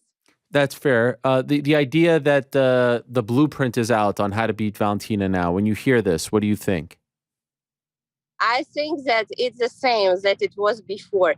They could think whatever they can, whatever they want. But one thing, it's pretend that they know, and other things to be inside of in the octagon and try that and do that and make it live. Yes, they can work on their things, but it never will work, because I every time will find the way to turn the way out and win and continue winning and defending my flyweight. Because as I am saying, you see it, but before you feel that, you never know that. I love it. I love it, Valentina. I love it. Now, the thing is, I said on Monday, as a result of the Miesha Tate loss, I think that now, done deal, your next fight at 35, because there's no obvious person at 25. You fight the winner of Juliana versus Amanda. That's happening in 10 days or so. Do you agree? Because Miesha lost, that would have made sense had she won, but because she lost and there's no one really out there, now you're going to go and fight the winner of that fight at 35 later on this year. To fight 135 right now, it means that I have to build bigger muscles. I have to work on how to get myself bigger, and then to work on how to get myself smaller for going back to flyweight. And I really don't see any why I have to do that, any sense of why. Give me some reasons, like big fight or whatever. But what else? What else, right? I don't see at this moment it's really like happening because I think flyweight it's the weight where I will do my next title defense. Yes, and I think let's see. I didn't think about that yet too clearly, right? And it's like depends on the what fight it's gonna be, how they will fight, and what like they wanna do, right? If, for example, some of the want to go down to 125, why not? It could be an option that I don't have to worry about my weight, putting like more weight on myself and feel comfortable, strong and speedy and very fast. And this is a lot of things to think about. But I feel comfortable right now at this moment. Weight body, what I have, without doing like extra cutting or extra adding weight. And I would like to stay healthy as I am right now and continue this journey for the moment. Interesting, because the last time we spoke, I felt like you were warming up to 35 more so than in the last few years. And now I am ready. I am still ready. I'm still consider this opportunity. I'm still want to do that. But the right timing, the right moment, the right place, the right circumstances, the right conditions, everything has to be perfect. And before you reach that, everything like on point, I don't feel that it makes sense for me. Okay, so right now you feel in your heart your next fight is at 125. Is that fair? I think for now, yes. Next fight, it's going to be next title defense for the flyweight division. By the way, you said what? Even more, especially now, because right now you can really see how many strong opponents and strong contenders in flyweight. Even especially now, because now people kind of like, oh my God, this is how you said blueprint or whatever. And I feel obligated to on the next fight to show that it's still your thoughts, but not truth. Oh yes. When you have a chip on your shoulder, then we see what happens. Complete annihilation. So I look forward to that. So if they come to you and say, Taila Santos again, rematch, would you be open to that? I heard that she just had surgery with her broken orbital bone, and like people sometimes they are very cruel. They wanna like put the girl in the same position, like to get another hard injury straight away, only because they wanna see and have fun, right? Make her heal enough, make her feel good. Come back strong at the same 100%, not half of a face, not when she will afraid of to be hidden. No, let her feel strong. Then I think the more obvious fight, Lauren Murphy against Taila Santos, has to happen, especially now after that fight. And then yes, definitely I'm ready for a rematch. An immediate rematch? No, I don't think so, because it's kind of this is not how it's happened in the fights when it's about immediate rematch. But yes, let her heal all the way good to feel strong enough the same way. And then, yes, we will have rematch. Okay, so I'm just looking at the top 5 here. Katlyn Chookagian, you beat. Taila Santos beat. Lauren Murphy beat, Jessica Andrade beat. Then we have Alexa Grasso, who had a fight, but then had to pull out. Then we have Manon Fiorot, who's a prospect, but a lot of people don't. She's fighting Caitlin. Who is there? Who's next for you? Who do you think is next? I don't know. I didn't think about the. I never think about who they will put next for me. I usually like when the contracts coming into my hands, like, and I need to sign. This is how I know who's the opponent. So this is not my think about that. This is not my preoccupation to think about who's next. It's preoccupation of UFC. They will know. You never look? You never see, I'm curious. Who are they going to come up with? Like, you never think about this ever? No. Before you mentioned like first top five in the flyweight, I not even knew who are they. Wow. But it's a weird thing because you beat all of them. So it's not my headache. It's not things what I have to do for. Let's put on the shoulder to UFC. Fair. Like for like me and like Sean, they have to worry about that. But the same way you mentioned Misha and Lauren, is there anyone who you haven't fought at 25 that you think would be, an interesting challenge for you, that you have your eye on, that you're impressed by? Anyone who's coming up? Yeah, the old girls that you are mentioned, Alexa and the Manon Fiorot. So yeah, all of them, they are very good. They're very good and very strong, have their like tactic. They have their like character of the fight. And I think would be very nice to share octagon with them. Do you still want to fight again this year? I do, yes. This is my plan. Okay, so maybe the end of the year. End of the year, I think like not to end, but kind of like towards the end would be a good date. And by the way, did I ask you Amanda or Juliana? Who do you think win? You think Juliana, right? No, actually, I think Amanda. Oh. So I think if Amanda because I felt in her last fight against Juliana, she kind of like she didn't look like herself. I don't know. So many factors like affected that. I don't know what is that. Family, training camp, friends at the gym or whatever. But she didn't look the same way when we fought with her, like together. She was completely different, like body type, mental type, focus type, completely different. So my thoughts, if she will be the same Amanda who I know, she will win the fight. Okay. But the same way, it's the fight. You never know what's going to happen. Juliana, she's a strong opponent. She's furious opponent. And she knows how much pressure on her now to prove that she is real champion. And she will she will get ready for the fight like a crazy, with a lot of like just get rid of everything what's going like outside of the fight and just focus on that thing to beat Amanda and get her like confirmation that she is real champion. So it's very hard opponent, but I still think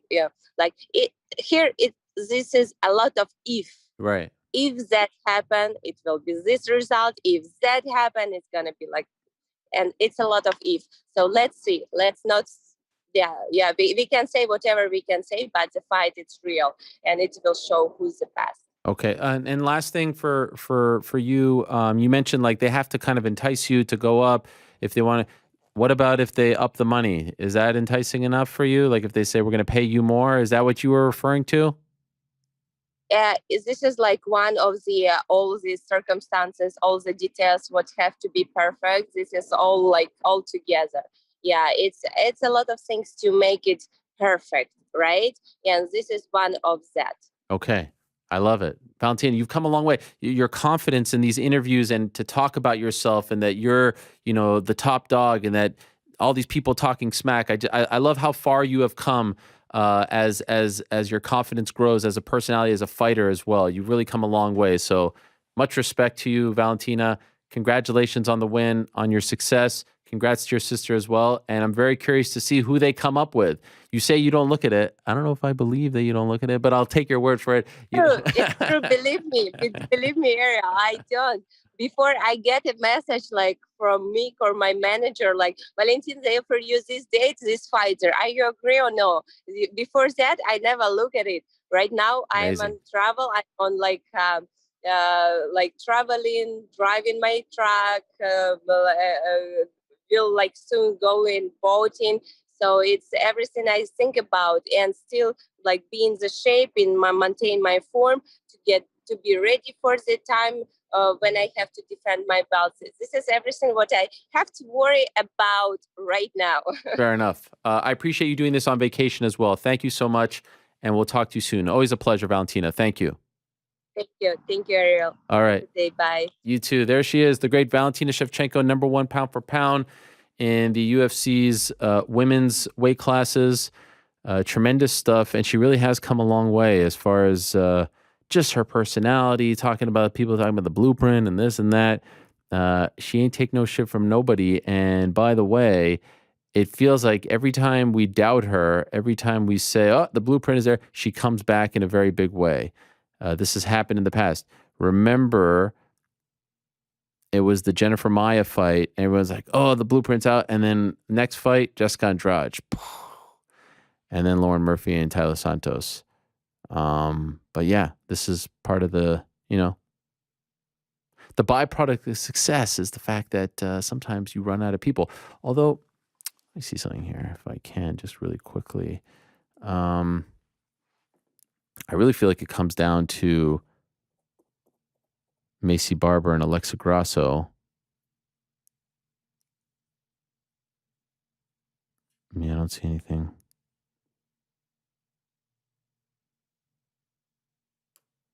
Oh, Alexa Grasso is fighting August 13th. All right. So maybe she emerges there. Why did I think that she was out?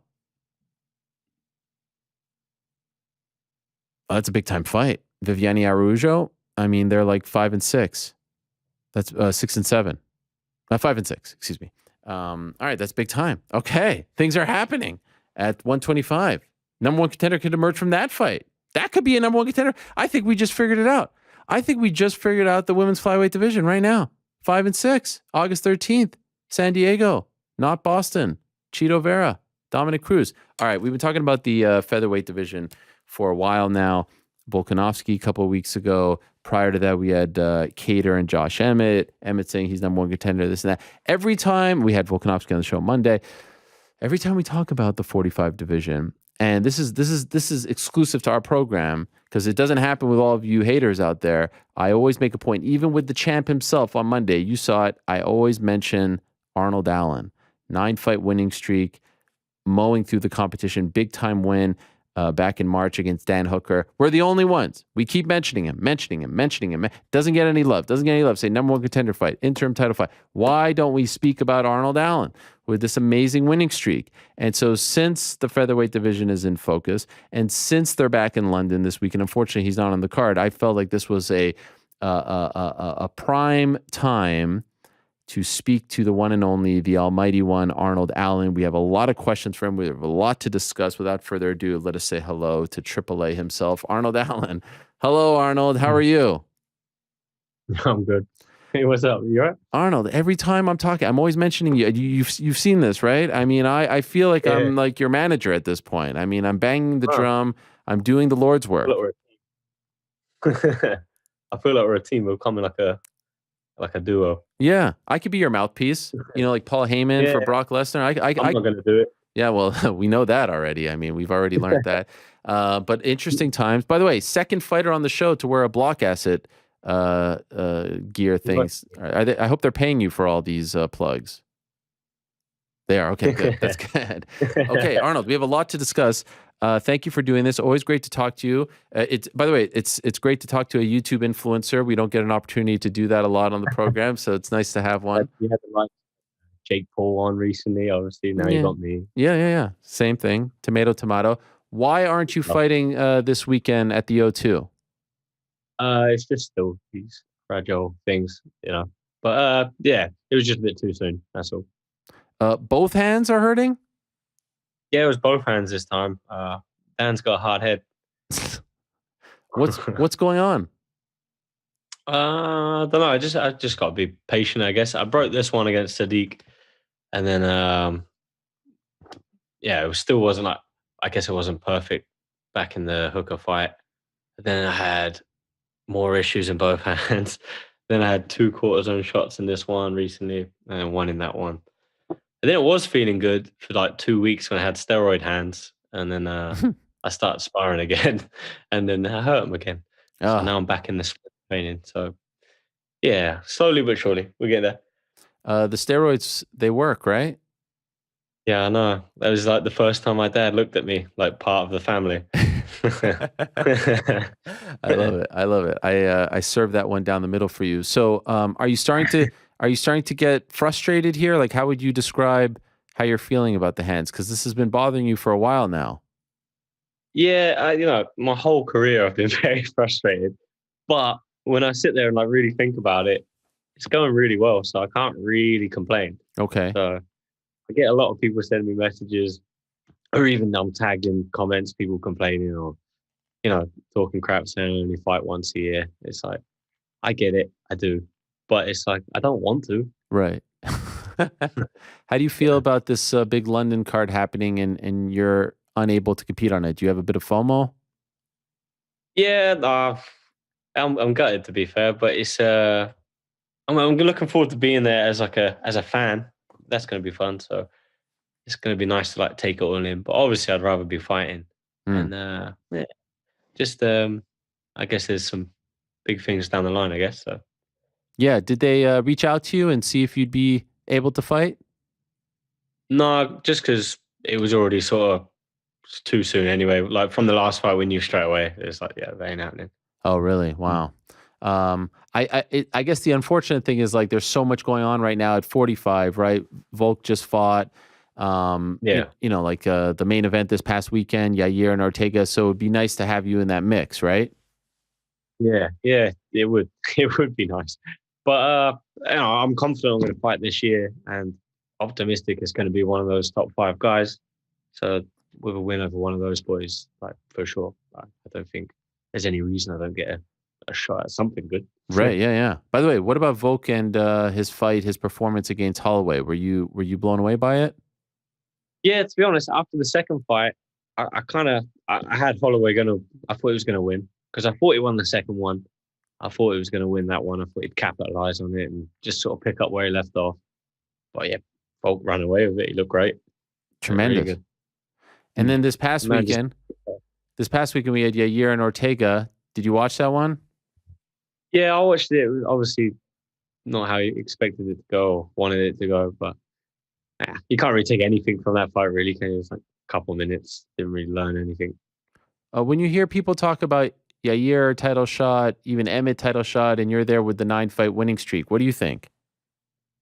I think I'm kind of like easily forgotten because I'm not very active and I don't talk about it a lot. And also, when I'm sitting here sort of unable to fight, I'm not going to be calling things out and saying like, oh, I deserve this, I want that, I need this guy. And then if a contract comes through, I'm like, oh, actually, I can't take it.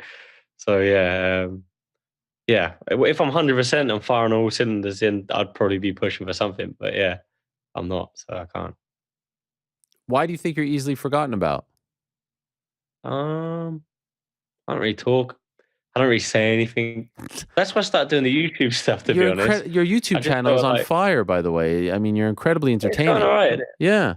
I hate doing that stuff. Like I hate it. It's not me, but I'm trying my best to do it and like actually like be myself. And it's getting easier, and I feel more and more comfortable.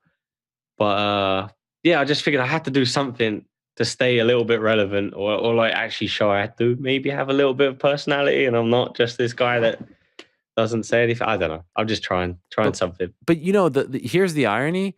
I don't think, and I think I mentioned this to you, I don't think you realize how funny you are and how entertaining you are. You're incredibly entertaining. I think there's like a few people, it's like on like a niche sort of spectrum of people that like my humor. So, and I think you're one of them. So I enjoy it immensely. If I ever need a laugh, I go on your Twitter page and it's just hit after hit over there. It's a little, I'm a big fan of Luis Theroux. You know, he's got that like sort of, you know what I mean? You know, his have you heard his hit single, My Money Don't Jiggle Jiggle? Yeah, of course. You heard about it? Yeah. I actually just stumbled upon it. I'm 4 months late to that. I didn't realize it was like a worldwide phenomenon TikTok dance, this thing. It's crazy. Like you're years late to that. Yeah. Well, I know there was the original, but then he was on the chicken shop thing and then it like exploded, right? Yeah, it did, yeah. Can you do one for us? What, a little jingle? Yeah, like no, you do the dance. What, the money don't jiggle Yeah, jiggle? yeah. I ain't doing that. Come on. I think you get a title shot, Arnold, if you do that. Wait, if I do the dance, I'll be dancing everywhere. Dribble. You know, I'll have it up on my Instagram soon. That would be amazing. I would love that. That would be huge. By the way, you do the jiggle, Arnold. You get immortalization on the wall. Picture on the wall for life. Yeah. There it is for you. There's the offer. I'll have a think about it. Okay, fair enough. I saw you had that one video where you ate all that food at the market after your fight. Yeah. Why did you do that to yourself? It's nice. It was a nice day out. It tastes good. We're showing some of this. How much did you eat in total that day? Do you remember? We're showing some highlights. By the way, go check out the YouTube channel. Type in Arnold Allen. It comes up right away if you go on YouTube. Is it youtube.com/Arnold Allen? I don't know. It's like something stupid from when I was a kid, and I don't know how to change it. It's like my nickname, like Mowgli. It's like Mowgli something. Mowgli? Why Mowgli? Yeah. Well, I think we have this before. Oh, yeah. The Jungle Book. The Jungle Book. Yeah. My mom calls me that. Right. I don't know how to change it. It's tremendous content. How much did you eat on that day? I don't know how much I ate, but I know it was expensive. Okay. There's a lot of money's worth. But yeah, I don't really count the calories, sort of. Just make the calories count. Yeah, that makes sense. Did you get sick at the end?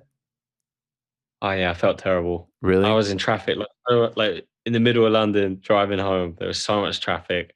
I got a few tickets because London's like the worst place to drive. It's horrible. Wait, you got a few tickets? Yeah, not like speeding tickets. They have this stupid thing. Like, you know, when you're in traffic and you get stuck on like a grid, if you get caught a little bit on the grid, you get a fine because like the camera will see you. Wow. It's the worst place. Just don't drive in London ever. You got a couple of tickets. Yeah. Because of that. Yeah. Jeez, that was an expensive day. Yeah, it was. I need some YouTube sponsors to cover it. That's what I need. Did you get the VPN sponsor? I saw you were fishing for that. No. I don't even know how to operate this stuff. I'm so bad with like, I don't know, social media and YouTube. I'm just like winging it. It's like I'm just winging everything. It's a beautiful thing. I feel like you're supposed to approach some people. How was the My Chemical Romance concert? Yeah, it was really good. You know what? I'm not a fan of the music, but I had a good time. My missus had the best time of her life, and it was fun. She had a good time, so I had a good time. So yeah. Anyone recognize you at this concert? A couple of people. Really? And they asked me, a couple of people like, what are you doing here? What are you? Yeah. And you could say, what are you doing here? You were even, we're showing a picture now. You were even rocking the My Chemical Romance t-shirt. Yeah. I got, what is that, the cover boy photos or something. Yeah. I like that. You just wanted to immerse yourself. Yeah, like the full fan experience. Sure. By the way, for your YouTube videos, who films them? That's literally just my missus does everything. She films it all. She posts it all. Oh. And to be honest, I need to start vetting it before she posts it because I did a breakdown on the UFC fights. The last card, I think it was something with one before Strickland, where Strickland fought. Mm-hmm. And she put a clip in it, and it was someone like knocking out. I won't say who because I hope he hasn't watched it. But knocking out basically a teammate and like his highlight reel, and she shared it on there, and I was like, oh, no. I watched it after. I was like, oh shit. But hopefully he hasn't seen it. So wait, I just want to say. So your missus does everything? She shoots it, edits it, upload. You do nothing. All you do is show up. You have nothing to do on the back end. I come up with some ideas, but all the ideas are pretty much me. But yeah, she does a lot. Man, that's a lot of work. She's a keeper. Yeah, she's good. But people have offers like, oh, I could do like higher quality stuff, or I could do. I don't want that. I just like it sort of. It's an in-house thing. It's just me and her. Right. This is the young lady from Montreal. Yeah. I mean, what more can you say about a Montreal? Great people. She went to McGill to run my YouTube channel. Oh, yeah. Yes, that education. I mean, look, it's paying off. By the way, any plans on going back to Montreal? Yeah, there's always plans. We'll see. We'll see what's going on. I like being at home at the minute. It's the heat wave. Training's going all right, and we're happy for now. So we'll see. Because now things have opened up. You could go back to TriStar, right? Back to the Julep. Yeah. Back to the scene. Last time I was at the Julep, I had a stomachache. So oh God, okay. I'm not in a rush for that. By the way, how are you dealing with this heat wave? I keep hearing, is it over 40 Celsius? Yeah, it was really hot the other day. It was literally like a slip inside in the gym. It just, not nice. It was, we're not prepared for it here. Right. You know?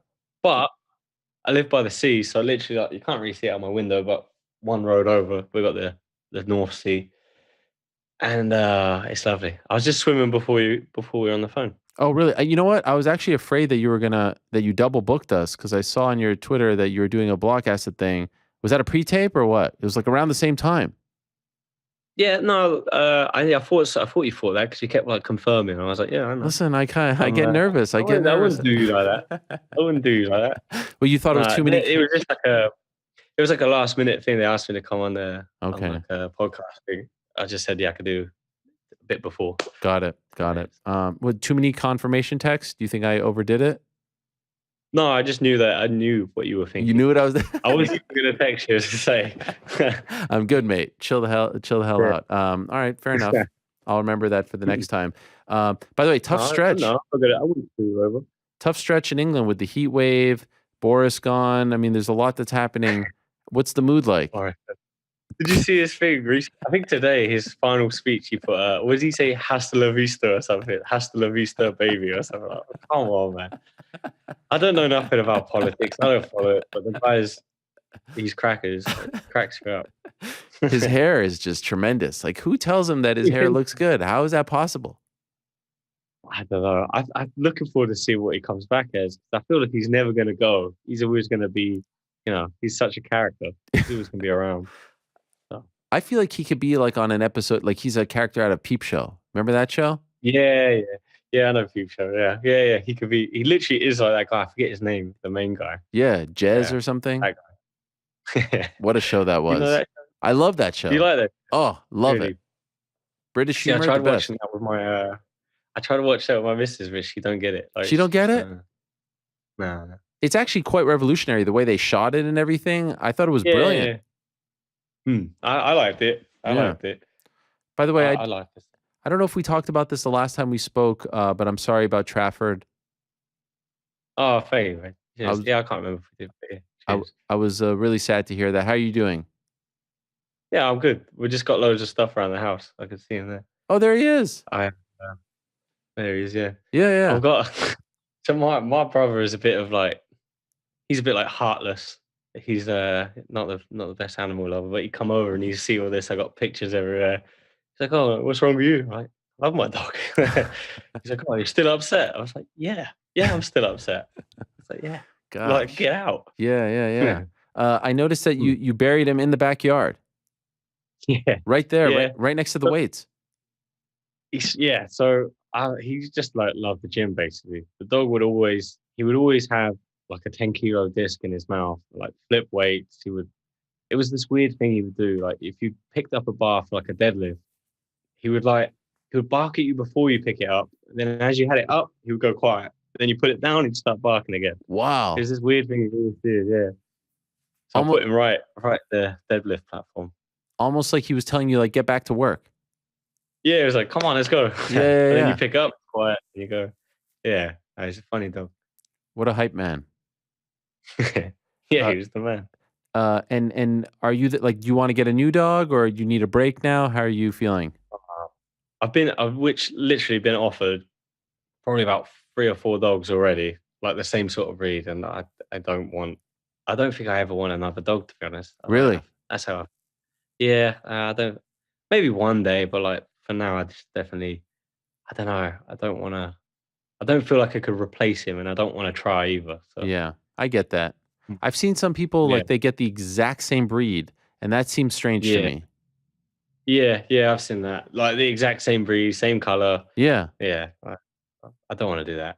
Yeah. My in-laws actually did that. They had a Portuguese water dog, a black one. Yeah. Died. Then they got the exact same thing all over again. Looks the exact same. I'm like, how could you do this? This seems weird. Almost feels like you're cheating on. I mean, to each his own. But I'm more your your speed. Yeah, I just feel like I don't ever want to have another dog again. So I'm just like, I love dogs, but literally so many people offered me the same breed, and to be honest, I'd probably get the same breed if I did get one. But yeah, only if it was going to get like put down or like it really desperately needed a home, then I'd take it. But people were just like, "Oh, we've got this puppy if you want it." And I'm like, wow, that's nice. People were just offering it up to you.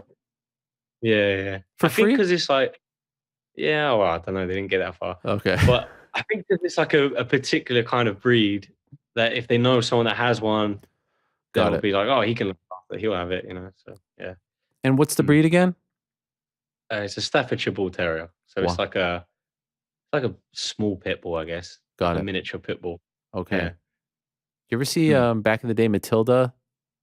She was with the British Bulldog, Davey Boy Smith. Yeah. That was a great dog too. I don't know why. I think I had this shirt on before actually. Oh, wow, that's a tremendous shirt. Yeah. With his dog, Ensign Anyway. Yeah. With the dog with the thing. I thought that was sick. Who makes that shirt? That's from Scramble. Oh, that's from your guys at Scramble. They treat you really well.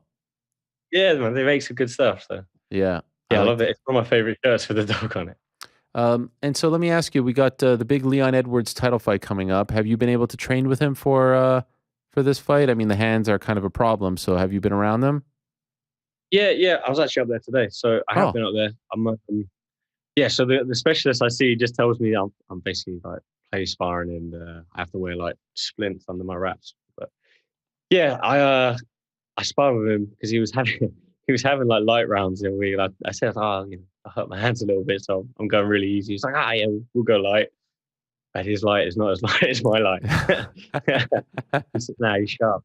He's sharp. He's very sharp. Looking good. Now here's the big question: have they installed showers in the gym? Yes. Wow. Yes. I'm glad you brought it up because I forgot. I was told today that I had to tell you there's a shower. I had a shower today, not in a truck stop. Wow. So those days are over? Yeah. But they told me, make sure you tell them when you're on the show, there's showers. I even forgot. Yeah. Because I asked, Leon was on a couple of weeks ago and I asked him about this as well. I was like, come on, Leon. We're about to become welterweight champion. We need showers at the gym. I mean, this is disgusting. Yeah, that was good. I didn't have to go to the truck stop and meet the regulars down there. Yeah. But you taught us a very valuable lesson about chairs in the shower. I will never forget that. I think we've all learned that lesson. So that's it for you. You never have to do this. I don't know. I might do it just for fun. Just for the just for the crack, as they say. Actually, it's kind of fitting because last time I went down there was all like, it's literally just like it's a wet room with a chair, and then there's like a shower. You can't control the heat. You just press the button. It gives you what you get. But last time I was there's all like someone had just shaved all over, and there was just like beard hair everywhere. Like, this is horrible, man. Like this sucks. And that was the last time. The next time they're like, "We've got a shower." I was like, "Sweet." Oh my god! By the way, I have a few follow-ups. Do you wear sandals in the shower? No. Oh, why? Come on, Arnold. What? In the truck stop shower, you don't wear flip-flops? Nothing?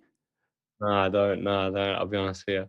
I wear flip-flops in my own house. I'm that crazy. Okay, maybe not that. But hotels, I wear flip-flops. Really? I'm not really a germaphobe, to be honest. I'm kind of like the opposite end. Yeah, sounds like it. A little bit further.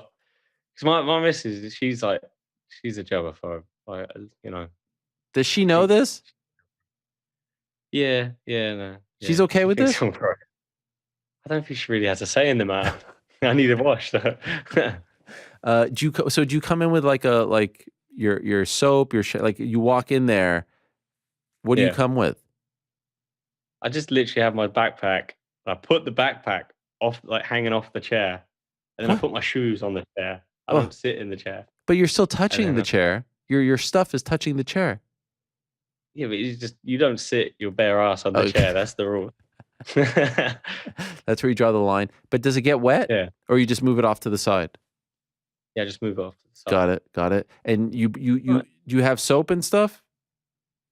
Yeah, well, you think I don't use soap? Of course I use soap. I don't know if they provide. Like 2-3 times a day. Do they provide the soap at the truck stop? I don't know. I bring my own soap. I'm not that dirty. I can't believe you don't wear sandals. That's crazy. Wow. And then where do you go to get changed? It's all in that one room. So then I have to like stand on my shoes to try and not get wet feet or wet socks. Oh my God. And you've never had like an athlete's foot or warts or anything like that? No, I've been pretty good with that stuff. Okay. No, I haven't. How many times have you seen John Gooden there? Just the once. Just the once. A few weeks before the fight, I was eating a cheeseburger. Oh my God, this is amazing. I could talk to you about truck stop showers for hours. It's tremendous content. I think you should do a breakdown, like you did the Tesco breakdown meal deal thing. Like compare the showers, or at least Can you show it to us on one of the upcoming YouTubes? Or do you think people would get upset if you show? Yeah, maybe. Yeah, because it's like so you have to go through like the toilets, and it's like the showers are at the back. So you film all the blokes like pissing it in. Yeah. But see, this is the problem. Obviously, I don't have to use the shower anymore. But like the closest services to the gym has the worst shower. So my conundrum is like, if I drive another 20 minutes, they have a really nice shower at the services. Yeah. But then I'm dirty for another like 20 minutes to 30, I think it's worth it. So I'm like, just as neat as possible. You go to the gross one? Yeah, like as quick as possible because I want to wash as soon as I can. I think you go to the better one. The 20 minute. What's going to happen in 20 minutes? Yeah, but then here's my thought. Because it's on like the motorway, right? If there's like a breakdown or something, and then I'm sat in traffic for an hour, I'm screwed. Yeah, that's a good point. It's tough. Life of a fight. And you're still doing the 3-hour thing, huh? Yeah. Well, because I have like great coaches down. To be fair, I'm not even that close to the gym I am here. It's like 45 minutes away from me here. So, but the nearest gym I train at is 45 minutes drive. I have some great coaches I work with there. And then a couple of times a week, I'll go down to Renegade, wrestle with those guys. So today you drove 6 hours? Yeah. Golly. And I got back and did some hill sprints. And you did some hill sprints. Wow. You're a Swam beast. in the sea. And you're and again we're just listening to music. We're just passing the time. 6 hours is a lot of time to be in the car. Yeah, it's a lot of time, isn't it? You don't get bored. You don't fall asleep. You don't doze off. No, I don't mind sort of being by myself. Like I'm right with my own thoughts. So I don't mind. You just think about things. Yeah. It's nice. It's like therapy a little bit. You just sort of, if there's something like a project. To be honest, nothing really seems to be getting done. But like I think about things, and I'm like, yeah, that could be really cool one day.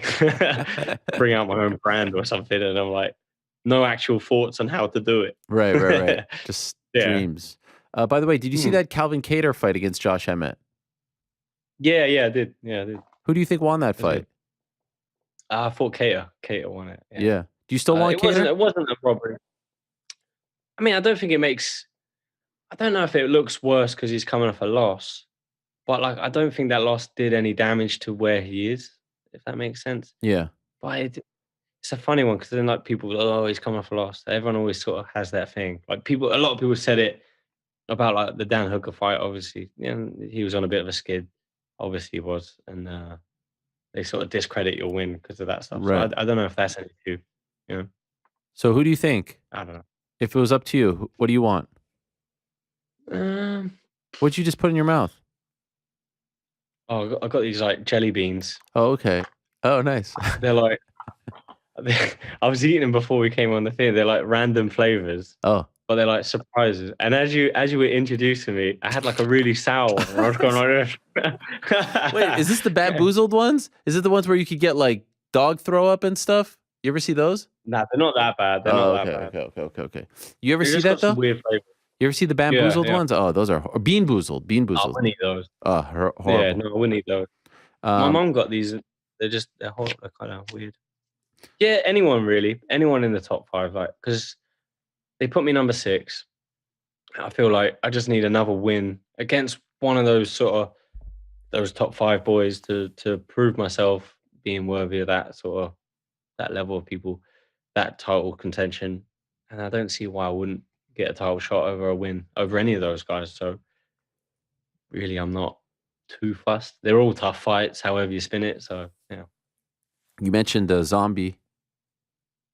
Yeah, but then they're putting below me now. Like, does that make a difference? I don't. Right. Yeah, and then everyone's like, "Oh, you only want to fight him because he's on a skid." Everyone already said that.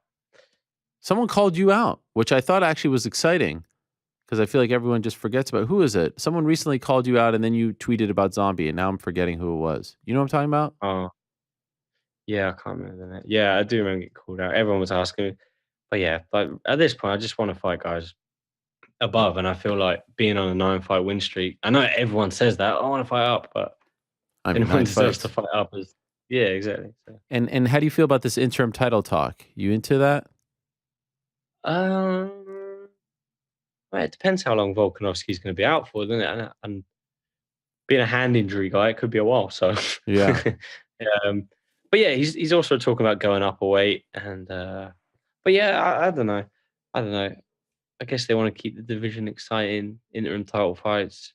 If he isn't there for a while, then it makes sense. But yeah, whatever. You think he'll have success at 55? I could see him having success with someone like Oliveira. I think his style suits pretty well with that. But I don't think he suits very well for a fight with Makhachev. I don't think that suits him very well. But yeah, someone like Oliveira, like his style, I think suits quite well. So he's very smart. He's got a great game plan. He's a great strategist. You know, him and his whole team, they're really good at that. Who do you think has of the British fighters? Who has the best performance on Saturday? Who do you think has a big W? Big W. I think Tom Aspinall. I think he's going to get tested in this fight, but I kind of pick him winning. You know, Curtis Blade's obviously really good. I think he's wrestling. Be interesting to see how well he can use his wrestling. But I think Aspinall's jiu-jitsu, his boxing, his footwork is going to be too much. Yeah, I think he's going to have the standout performance. Aspinall, I expect a big performance. I'm very, very high on him. And what about Jordan Levitt and Paddy Pimblett? You think Jordan has a chance there? That guy's a character. Yeah, he's a character. I don't know. I see an interview today with Paddy, and it made sense. He was saying about how he's only fought in the Apex. He said a whole lot of other things as well. But he said he's only fought like at the Apex and the UFC, like small, no fans. And, you know, with Paddy, he's bringing like a whole storm with him. If you never fought in front of that atmosphere, that amount of people they're probably going to be chucking beers at him, shouting at him, all sorts. It's going to be crazy. So it all depends how he can cope with that. Some people that will sort of drag you on, sure, make you rise to the occasion, and other people that might crush you. So interesting to see how he deals with that. And being on the last card with Paddy, it was, I've been on a few London cards, and that was a bit more than usual, a bit more exciting than usual. So did you feel you felt like it was a different atmosphere? Yeah, for sure. I think a lot as well. They hadn't had an event in 3 years, I think. So there was a lot of excitement. Like, everyone likes fighting in the UK. You know, boxing, whether it's boxing, MMA, whatever it is, they like fighting here. So it's a long time with no event. UK boxing on fire right now. A lot to be excited about. No Tommy Fury, of course, against Jake Paul, but Anthony Joshua almost as good, and all those great fights, right? Yeah. A lot. By the way, Conor Ben, Chris Eubank, that's a good fight. Oh my God, I would love that. Yeah. Especially if the dads are involved. Chris Eubank, one of my favorite human beings on the planet. He's amazing, isn't he? You ever hear him recite Invictus? No, I haven't. No. Oh my God! I have to look it up. When we did Mayweather McGregor coverage, I met him for the first time, and he showed up. We were doing shows from Las Vegas, and he said, "This Conor McGregor, I can't do the reminds me of the poem Invictus. I've memorized it, and I've committed it to memory." And he recites Invictus, and it was just like I was watching him do this in front of me, and it was like an out of body experience. What a character! What a character! Impeccably I might dressed. just start doing that. Yeah, that might be my thing. Go steal his whole thing. Just steal the lot. Steal it. You start showing up with double-breasted suits, the Yeah, Bow ties, the yeah. bow ties, the pocket watch, yeah, the monocle, the whole bit. I think it would be a great classy Arnold Allen. That's what we'll call you. Yeah. Top hat. Yes. By the way, that fighter was Movsar Evloev. Ah, yeah, that's the one. Yeah. Yeah, look good. Yeah. Good. Thanks, but no thanks, Movsar. We'll see you in a couple years. Right? I'm saying this on your behalf because I'm your mouthpiece. Oh, yeah, of course. I was wondering what you were saying. I was like, yeah. I'm saying we'll see. I'm talking on behalf of my client here. I'm trying to say, like, yeah, take a number, Movsar, all right? We've got bigger plans at the moment. Yeah. Yeah. We're aiming for the top 5 boys. Yeah, that's right. All right. Well, I look forward to the video. Yeah. What flavor was that? I don't know, but it was sweet. Okay. Well, sweet, sour. Apparently this one's not so good. There's like a brownish. Yeah. Oh no, there's like purple. Okay. I look forward to the video. The jiggle. You'll be up on the wall for life. There it is. And I hope you get the love. That was. I hope you get some love at the O2. I hope they show you on the big screen there, sitting there. You do a little this. If you want to give us like a thumbs up, like that'll be a sign. Yeah. Oh, you know what's the move, by the way? When they show you on the screen, when they say, "Oh, and Arnold Allen is here," that's when you do the jiggle. Ooh, what a move! Yeah. The place will pop. The place would pop, Arnold. The place would go. The roof would come off. That would make up for not being on the card, if you ask me. Just think about it. Have a think, as you say. I'll have a think. All right. Well, I wish you a speedy recovery. Hopefully, we'll see you back by the end of the year. Good luck with everything. Yeah? All right. You feel confident? I'm always confident, but yeah, I'm usually wrong. Well, in the meantime, I'll be here banging the drum on your behalf. Thank you, mate. Always appreciate it. All right. Talk to you soon, Arnold. And please wear sandals in public showers, okay? Thank you. Yeah. I might take you up on that advice. All right. Talk to you later. There he is. Arnold Allen, the one and only. I mean, could you believe going to into a public shower and not wearing sandals? Would you ever do such a thing? No. Frank, I mean, this is crazy. Not just a public shower. We're not talking about like a hotel shower. We're talking about a truck stop shower. I can't do it. Golly. I love Arnold Allen. What a guy. What a gent. He's unbelievable. Are you familiar with that Jiggle song? Yeah, it's been going on for I totally missed it. And you know what's crazy? I love Luis Theroux. Love that guy. You know what's so weird? I see all these videos and it all starts with like, I did a rap song one time in this episode of Weird Weekend. And I feel like most of these people don't even know who's saying it, what he's talking about. But sure, yeah. It's so strange. I mean, it's the power of TikTok. Have you ever done it? No. Wow. It's like there's people in India doing it, Middle East. I mean, this thing really exploded. South Korea, I saw everywhere. It is pretty catchy. Yeah, no, it's very catchy. It's tremendous. I had no idea it was a thing. I thought of you the other day because somebody paid the Island Boys to do an Island Boys birthday song for Jack White as like a gag. Okay. I just thought it was What do you mean, like cameo? No, like they just recorded a video where they changed the lyrics to their Island Boys song because I think it's the only song they might know. Wow. But they did it like a happy birthday Jack White. And the whole thing was just like a gag to surprise Jack White. Yeah. I can't remember who initiated, but another celeb type. Well, in my opinion, the Island Boys are very last year. We're over them. Well, I'm all about now this. You know about the wiggle fold. Although I will say I was very early on the Island Boy thing. I was pretty much there on the ground floor. This one, admittedly, I'm 4 to 5 months late on it, if not more. But I love it. Yeah, just don't let it happen again. Yeah, can't get enough. And could you imagine if they show him on the big screen and he does that on Saturday? That would be pretty cool. You're going to be at GC's house, right? I think he uninvited me last night. Yeah. Did you uninvite him, GC? Yes, and I actually can't even remember why at this point. Oh, I know why.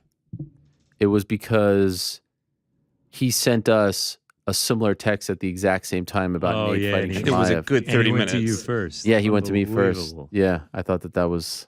I mean, I was appreciative of the fact that he went to me first, but it was the same text. The question is, why not just send us the same text at the same time, right? In a group chat. Yeah, in a group chat. You know, I mean, it's I'm in the trenches with him. I go to fight nights. He comes over. We watch fights together, but he hits you up first. I feel like Ariel and I were already kind of in a back and forth, right? Yeah. No shot. Yeah. Next time, Connor, I'll text you first. Are you familiar with the jiggle jiggle thing, Connor? Yeah, the wildly viral song. It's really that viral, huh? Every platform. You just mentioned how everyone's doing it around the world. Yeah. Well, I mean, I didn't know about it.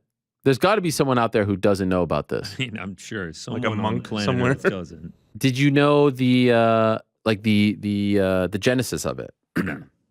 So No I did idea. look into the story like right when that song hit, and Right, I looked it up, but But you don't know who Louis Theroux is or anything like that?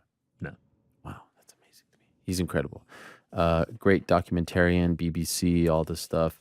Highly recommend. So there's GC. We'll hear from him in a matter of moments. By the way, on the nose still to come. A lot to discuss. I see a nice little tweet here from Khamzat Chimaev. I mean, this is clever stuff. I'm sure he didn't do it, but you got to love the heat. He's standing in front of some sort of, I don't know if this is from like a famous movie or something. I'm gonna expose myself, but main thing is he's at a funeral. It says Nate Diaz, 2004 to 2022. It's very spicy, and the buildup is going to be. I mean, he is the best thing that he could do is adopt the "I'm the hitman. I've been hired to take this guy out, to rid the UFC of this guy, to get him out of the UFC, to run him out of town, and squash him on the way out." So I think that's in this case, he should just embrace that role and run with it. It seems like he is doing so. We'll answer your questions. First, let's get some picks from GC. Before we do that, let us say hello to our good friends over at DraftKings Sportsbook. As you know, the action never ends at DraftKings Sportsbook, especially this summer, with tons of ways to bet on all your favorite sports. You can fuel your fandom and feel the heat of the season like never before. Plus, right now at DraftKings Sportsbook, they are giving new customers a risk-free bet up to $1,000. Wow, how about that? That's right. Make your first bet up to $1,000, and if it doesn't win, you'll get another shot to cash in. You can throw down on all the major action for baseball, golf, MMA, boxing, and more. Plus, with same-game parlays, spreads, money lines, over-unders, and props, your betting options feel endless. GC, true or false, did you bet on the All-Star game? False. Can you bet on the All-Star game? Oh, yeah. A home run derby, everything. Did you do any of that? Nah, not this year. I feel like it would be a very frustrating game to bet on. I've actually probably bet on the home run derby like 5 or 6 times, and not one time have I won. Wow. Did you see that footage of Alec Manoah on the mound? Excuse me. I did not. I didn't watch any of the All-Stars. Oh, well, it was all over the internet. They had him mic'd up. Pitcher for the Blue Jays. They had him mic'd up. And he was talking to John Smoltz in the booth, and Smoltz was telling him what to throw. And it was incredible theater. Fun stuff. Yeah, it was very fun. Anyway, best of all, DraftKings is safe, secure, and reliable. You can deposit and withdraw your cash whenever you want. Download the DraftKings Sportsbook app now. Use promo code THEMMAHour. That's very important. Make your first deposit and get a risk-free bet of up to $1,000. That's promo code THEMMAHour only at DraftKings Sportsbook. Minimum age and eligibility restrictions apply. See show notes for details.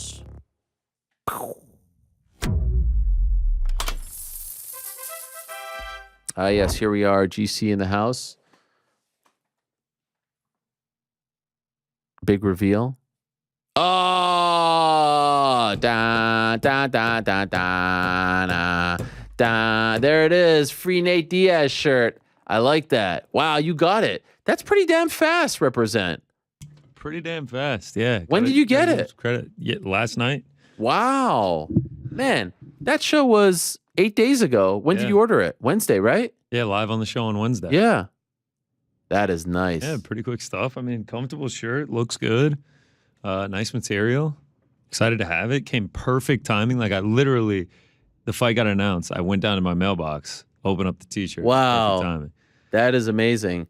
I mean, how should we feel about this? Like hashtag man. started here. Fight gets booked a week later. Yeah. I mean, this was your doing. This was the MMA. Can we take that credit? I already have. Okay, fair enough. Any of my friends that have been like, wow, Khamzat Nate Diaz, I just say, you're welcome. We're the seed. You're welcome. We're the seed. Now, should we be saying you're welcome?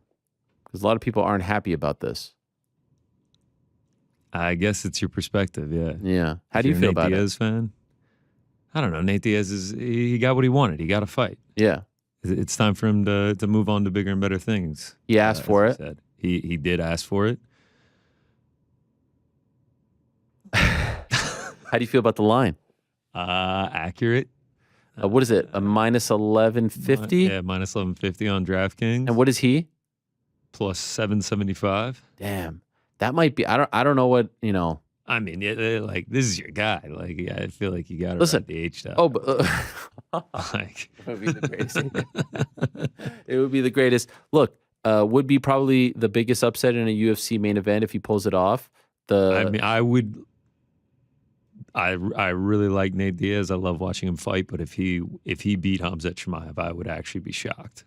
Here's the thing: even if he goes to 5 rounds, even if he gets wrestled to death, I don't really think it affects him if he goes to boxing as much as people think. Now, if he gets like murdered, like if he gets knocked out in the first 2 minutes, it won't be great. But if he's able to ride this out, if he makes it all 5 rounds. Yeah. Like, and by the way, that's Khamzat has never made it past the 3rd round. He's never gone past 15 minutes.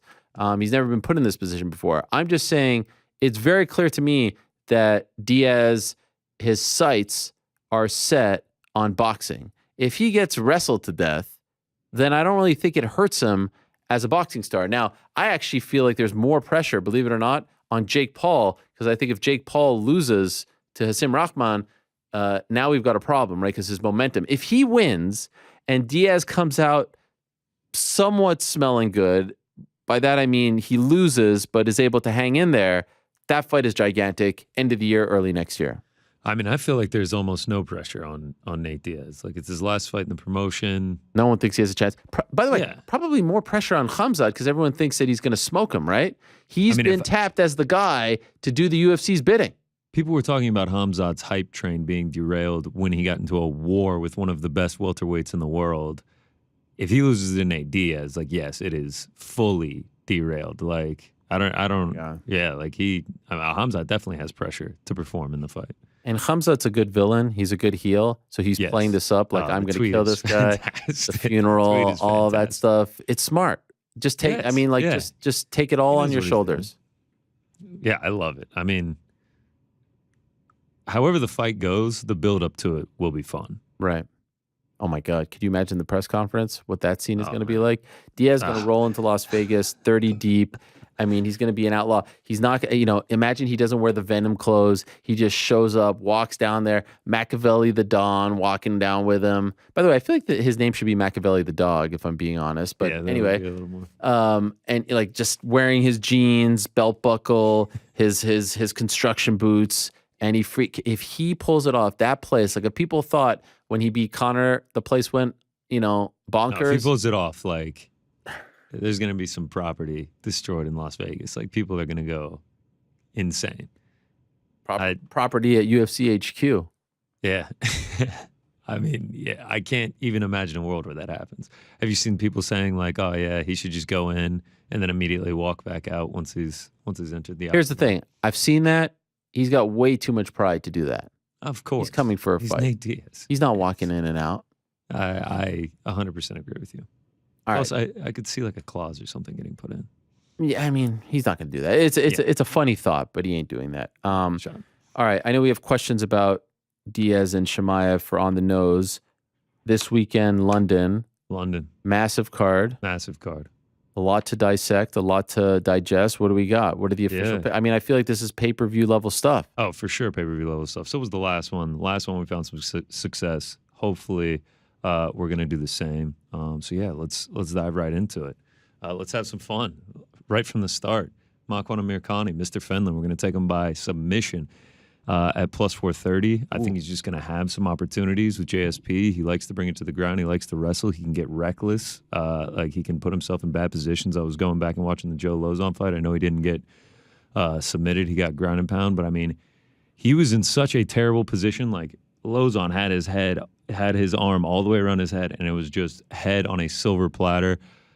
Makwan, I mean, in the first round, he is always ultra aggressive. Like, he finds success typically in first rounds. I mean, even the Lerone Murphy fight, I know he got ended quickly in the second round, but he finds success in first rounds. He did it last time out, got a first round submission. Plus, Makwan has 12 of his 17 wins are by submission, and then 11 of those are in the first round, which is why I'm also going to sprinkle on Makwan Amirkhani sub round 1 plus 1,000. Wow. Yeah, just a couple. Yeah, just a couple flyers, just to have some fun. You know, now I'll be very invested in this fight. Just a sprinkle. You know, over the 2 bets, I'm only putting a half unit on it, but I think he's going to have an opportunity to be able to maybe grab JSP's neck at some point and lock something up. Wow, plus 1,000. Okay, I like this. If this one just goes completely terribly and like it never even looks close, then me betting sub props might officially be cursed. Like the Brian Ortega sub prop, nope. The Jared Vandera didn't even go for a takedown. If this goes just terribly, then we're gonna have to take a break from the old sub props. I mean, sounds like the just at least give situation. just at least give me a chance. Just give me maybe like a DC being like, oh, it's tight, something like that. Yeah. But something. Just something. I mean, usually you get, it's tight and nothing happens, but let me just feel something. Right. Like I might get close. We're going to keep it rolling with some plus money plays. Paul Craig, the Bear Jew, plus 150. No sub for him. No sub for him, just playing the money line, even though his most likely path to victory is by submission. Been an underdog 10 times in his UFC career. He's 5-4-1 in those fights. 4 straight wins. It's fun to bet Paul Craig because no matter how bad he's looking, the fight is never over until it's actually over. And of late, he's been the one ending it. Jamal Hill, Krylov last time out, tap, snap, or nap, as he says. And I genuinely think like he's improved since the earlier stages of his career. It's just a fun bet. I want to share on Paul Craig. Plus, he's kind of been a gravy train as an underdog, and hopefully he doesn't end this weekend.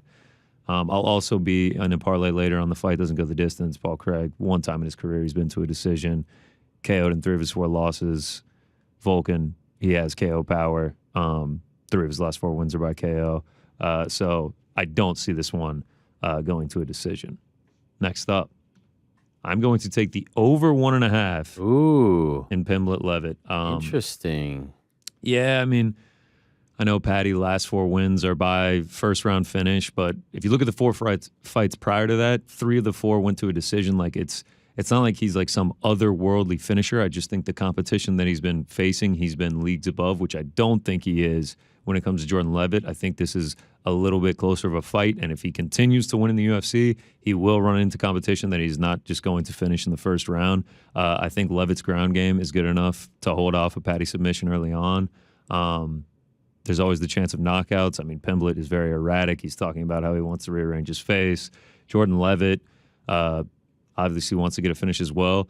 Interesting note, very interesting note. DFS by the numbers on Twitter actually found this. Jordan Levitt is a gambler, and he has a Bet MMA Tips profile. What? He bet on himself to win by submission round 1. He put a half unit on it. That is crazy. Where did he post this? So there's like a thing where you can track your bets, and Jordan Levitt is on there, and he put Levitt wins by submission round 1, put a half unit on it. So he's definitely going to be hunting. Wow. At plus 1,000. Yeah, he's also got an insane amount of exposure to Muhammad Makayev. He's got like 16 units trying to finish up. Looks like he got a little hedge on Charles Johnson by decision, though. But yeah, so like, yeah, Pimblett wants to rearrange his face, and Levitt's going to be hunting for that first round submission. So I'm sure this is going to be a huge sweat. But a lightweight fight, minus 135 in the over 1.5. I think we can make it that far. That's a big time. Okay, I'm curious. Are you actually picking a winner here? No. Okay. No. I'm just riding the over 1.5. Dang. All right. Yeah, I mean, I think it's going to be a good fight. Who do you think wins? Like if I had to make a pick, I would probably say Patty's going to win, but I don't think it's going to be as easy as the rest of his fights so far in the UFC. Right. Next up, Chris Curtis, the action man. Oh yeah! Wow. Yeah.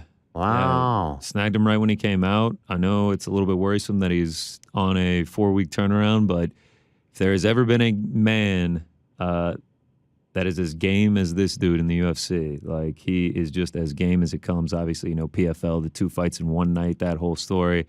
And now he just picks up fights whenever they're available to him. He fought a month after his win over Phil Hawes, did fine, got another knockout. And I just feel like this is a good matchup for him. He's going against Jack Hermansson, a guy that Sean Strickland fought, 5 months ago, and he was in the corner for it. He knows, how this dude fights. He knows what he presents, and Hermansson will likely go for the wrestling. Chris Curtis coming off a 20 stuff takedowns performance against Rodolfo Vieira. He's never been taken down in the UFC. 0 for 26 are his opponents. Phil Hawes, national champion in junior college, stuffed them all. Brendan Allen, stuffed them all. Rodolfo Vieira, 0 for 20. It was a taxing fight, but I think 4 weeks is enough to recover. I think he's going to be able to stuff the takedowns from Jack Hermansson. I think he's got the edge on the feet. I also think he has the knockout power that Sean Strickland lacked in that one, if he does catch Hermansson with something. So I like the action, man, to get it done here. I mean, he has been a cash cow since he re-entered the UFC. I don't mean to interrupt. Please do. But Frank, some breaking news.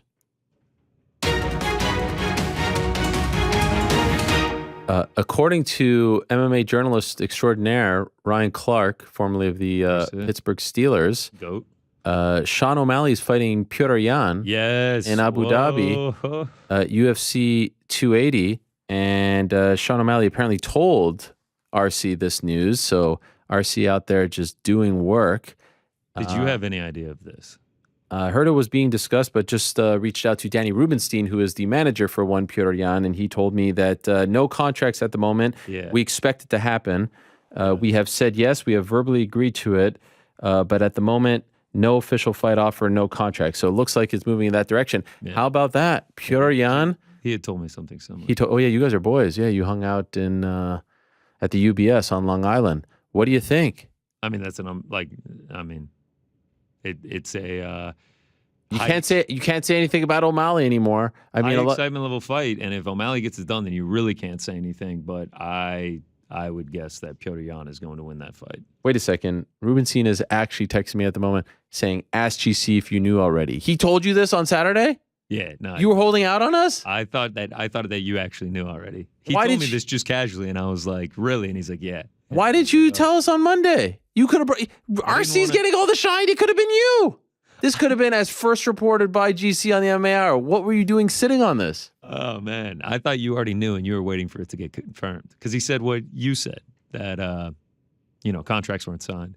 We literally joked about it on Saturday night. We could have had the shot. What do you mean Saturday night? He came to your birthday party too? No, on Saturday night after we got back, they were like, "Oh, man, are you going to scoop Helwani on that one? Like, beat him to the punch?" Now you know why you got texted second. Wait, I'm calling Danny right now. We could have had the shine. This could have been exclusive to us. No, he didn't tell me to break anything. Why not? But I mean, what kind of a reporter are you? Aren't you a reporter? Don't you break news? I'm more of an inside man, Well, that's what, I mean, you're the Woj of the MMA Hour. No, he's not picking up. I mean, this is actually ridiculous that this is happening right now. Yeah, we're live on the air right now. I'm just wondering, we could have, Ryan Clark, I mean, this never was, is getting all the shine. It could have been as first reported by GC on the MMA Hour. Why didn't he, I mean, I don't understand. Why didn't? Because we haven't gotten anything official yet, right? Sean was talking to Sayat, said that's the direction it was heading when Sayat was in Vegas, and said they want to do Petr Yan and O'Malley in Abu Dhabi. And I mean, it really comes down to if the fight's actually going to happen in Abu Dhabi is our biggest point. Why? Obviously, we want that. Well, because we want it in Abu Dhabi. I'm not convinced O'Malley goes to Abu Dhabi. He's always said he wanted to fight in Las Vegas, and smart on him. But I mean, props to him if he's going to take that fight in Abu Dhabi. Are you surprised he's taking the fight at all? No, not at all. Sean's always been, he's a big talker, but he's always kind of backed it up. Mm-hmm. And, if the people that want to talk negatively about Sean O'Malley, he's always been down to fight. It's, the UFC built him correctly, and I used to manage a kid. He's a smart kid. He's a smart businessman. He's a great fighter. He's the UFC's done a good job of building him. So, did GC drop the ball? Should he have reported this on Saturday? Were you giving him the scoop? It would have been. I mean, no, I told him in a casual conversation. I wasn't really. Okay, so he did the right thing. It was off the record. No one knew. He did the right thing, yeah. And I appreciate that he didn't go back. By the way, he didn't even tell me. You would think on the side, on the deal, that's how trustworthy he is. He didn't even tell me. Now you know he's a vault. He's great. Wow. And I told you, to me, he's the star of the show. Yeah, not New York Rick, you said, right? Not New York Rick, yeah. Wow, all New right. York Rick's time is past. Wow, fighting words. Okay, well, thank you for this, Danny. Appreciate it. No problem. Bye-bye. There he is, Danny Rubenstein. Both Ruby managers on today's program. Yeah, Syed at the beginning of the show. And wow, so you know what? I actually appreciate that. And we're building trust in this business. I mean, You wanted me to prematurely drop my first scoop? I mean, crazy. the fact that you didn't even tell me about it is Lock very and key, impressive. bro. Lock and key. I just see, RC getting all this love now, and I feel like it could have been you. That's all right. You don't need it. We're playing the long game here. All right. I respect that. Okay, well, there you have it. Petr Yan, Sean O'Malley. We'll see what Great happens. fight. 280. It's interesting that they're tweeting out, like, Nice. Sean O'Malley announced during an interview with Ryan Clark that he will fight Petr Yan. It just feels like, well, what about the other side of the story? I mean, quick on the graphic, too. Yeah. Interesting. Quick on the graphic. Okay. All right. Sorry, I didn't mean to interrupt. No. That was worthwhile. I mean, that's an Okay. unbelievable fight. Breaking news. Sean That's what we O'Malley, do. He can shut down everything, or Petr Yan can get back on track. 280, great card. All right, it's time for the main event. All right. I think you know where we're going with this one.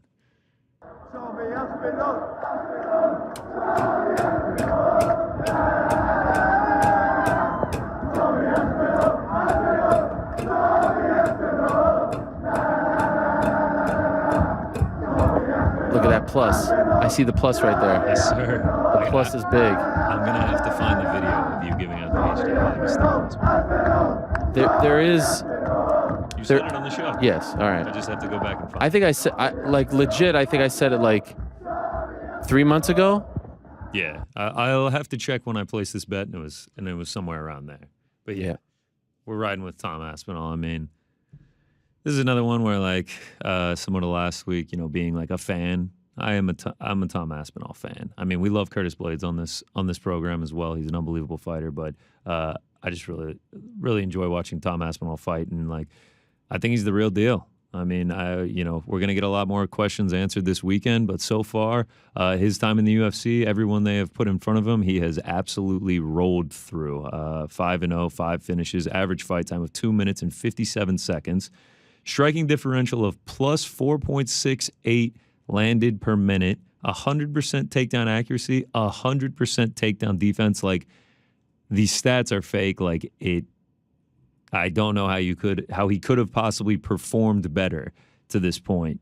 I mean, it's unbelievable. 93 babies, shout out, to 93 babies out there. So yeah, come Saturday afternoon, me and Frank are going to be in the apartment. Wait, Frank's going back now? Yeah. We sorted it out off air. Oh, Yeah, come on, man. Well, you just said like 2 minutes ago that you were uninvited. And here we are 2 minutes later. He's reinvited. But you sorted it out in this time when I was talking to Danny. That's how Friends don't professional take a he long is, time man. to go through things. All right. So yeah, we'll be chanting Tommy Aspinall as he's making his way out, and hopefully he gets it done. I'm also on. This one does not go the distance.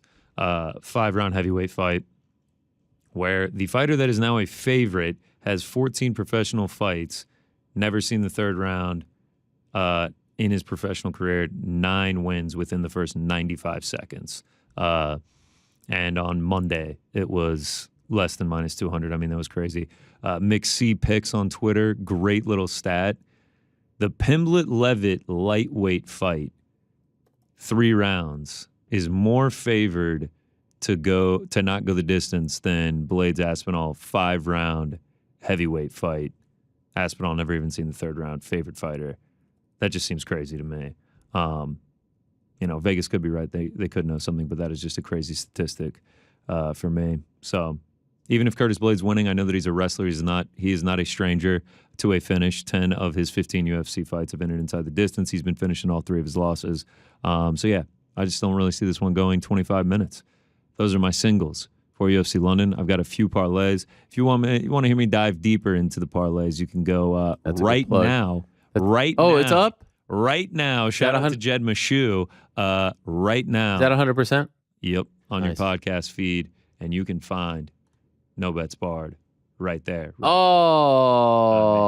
can go right now. And look at that. But the parlays.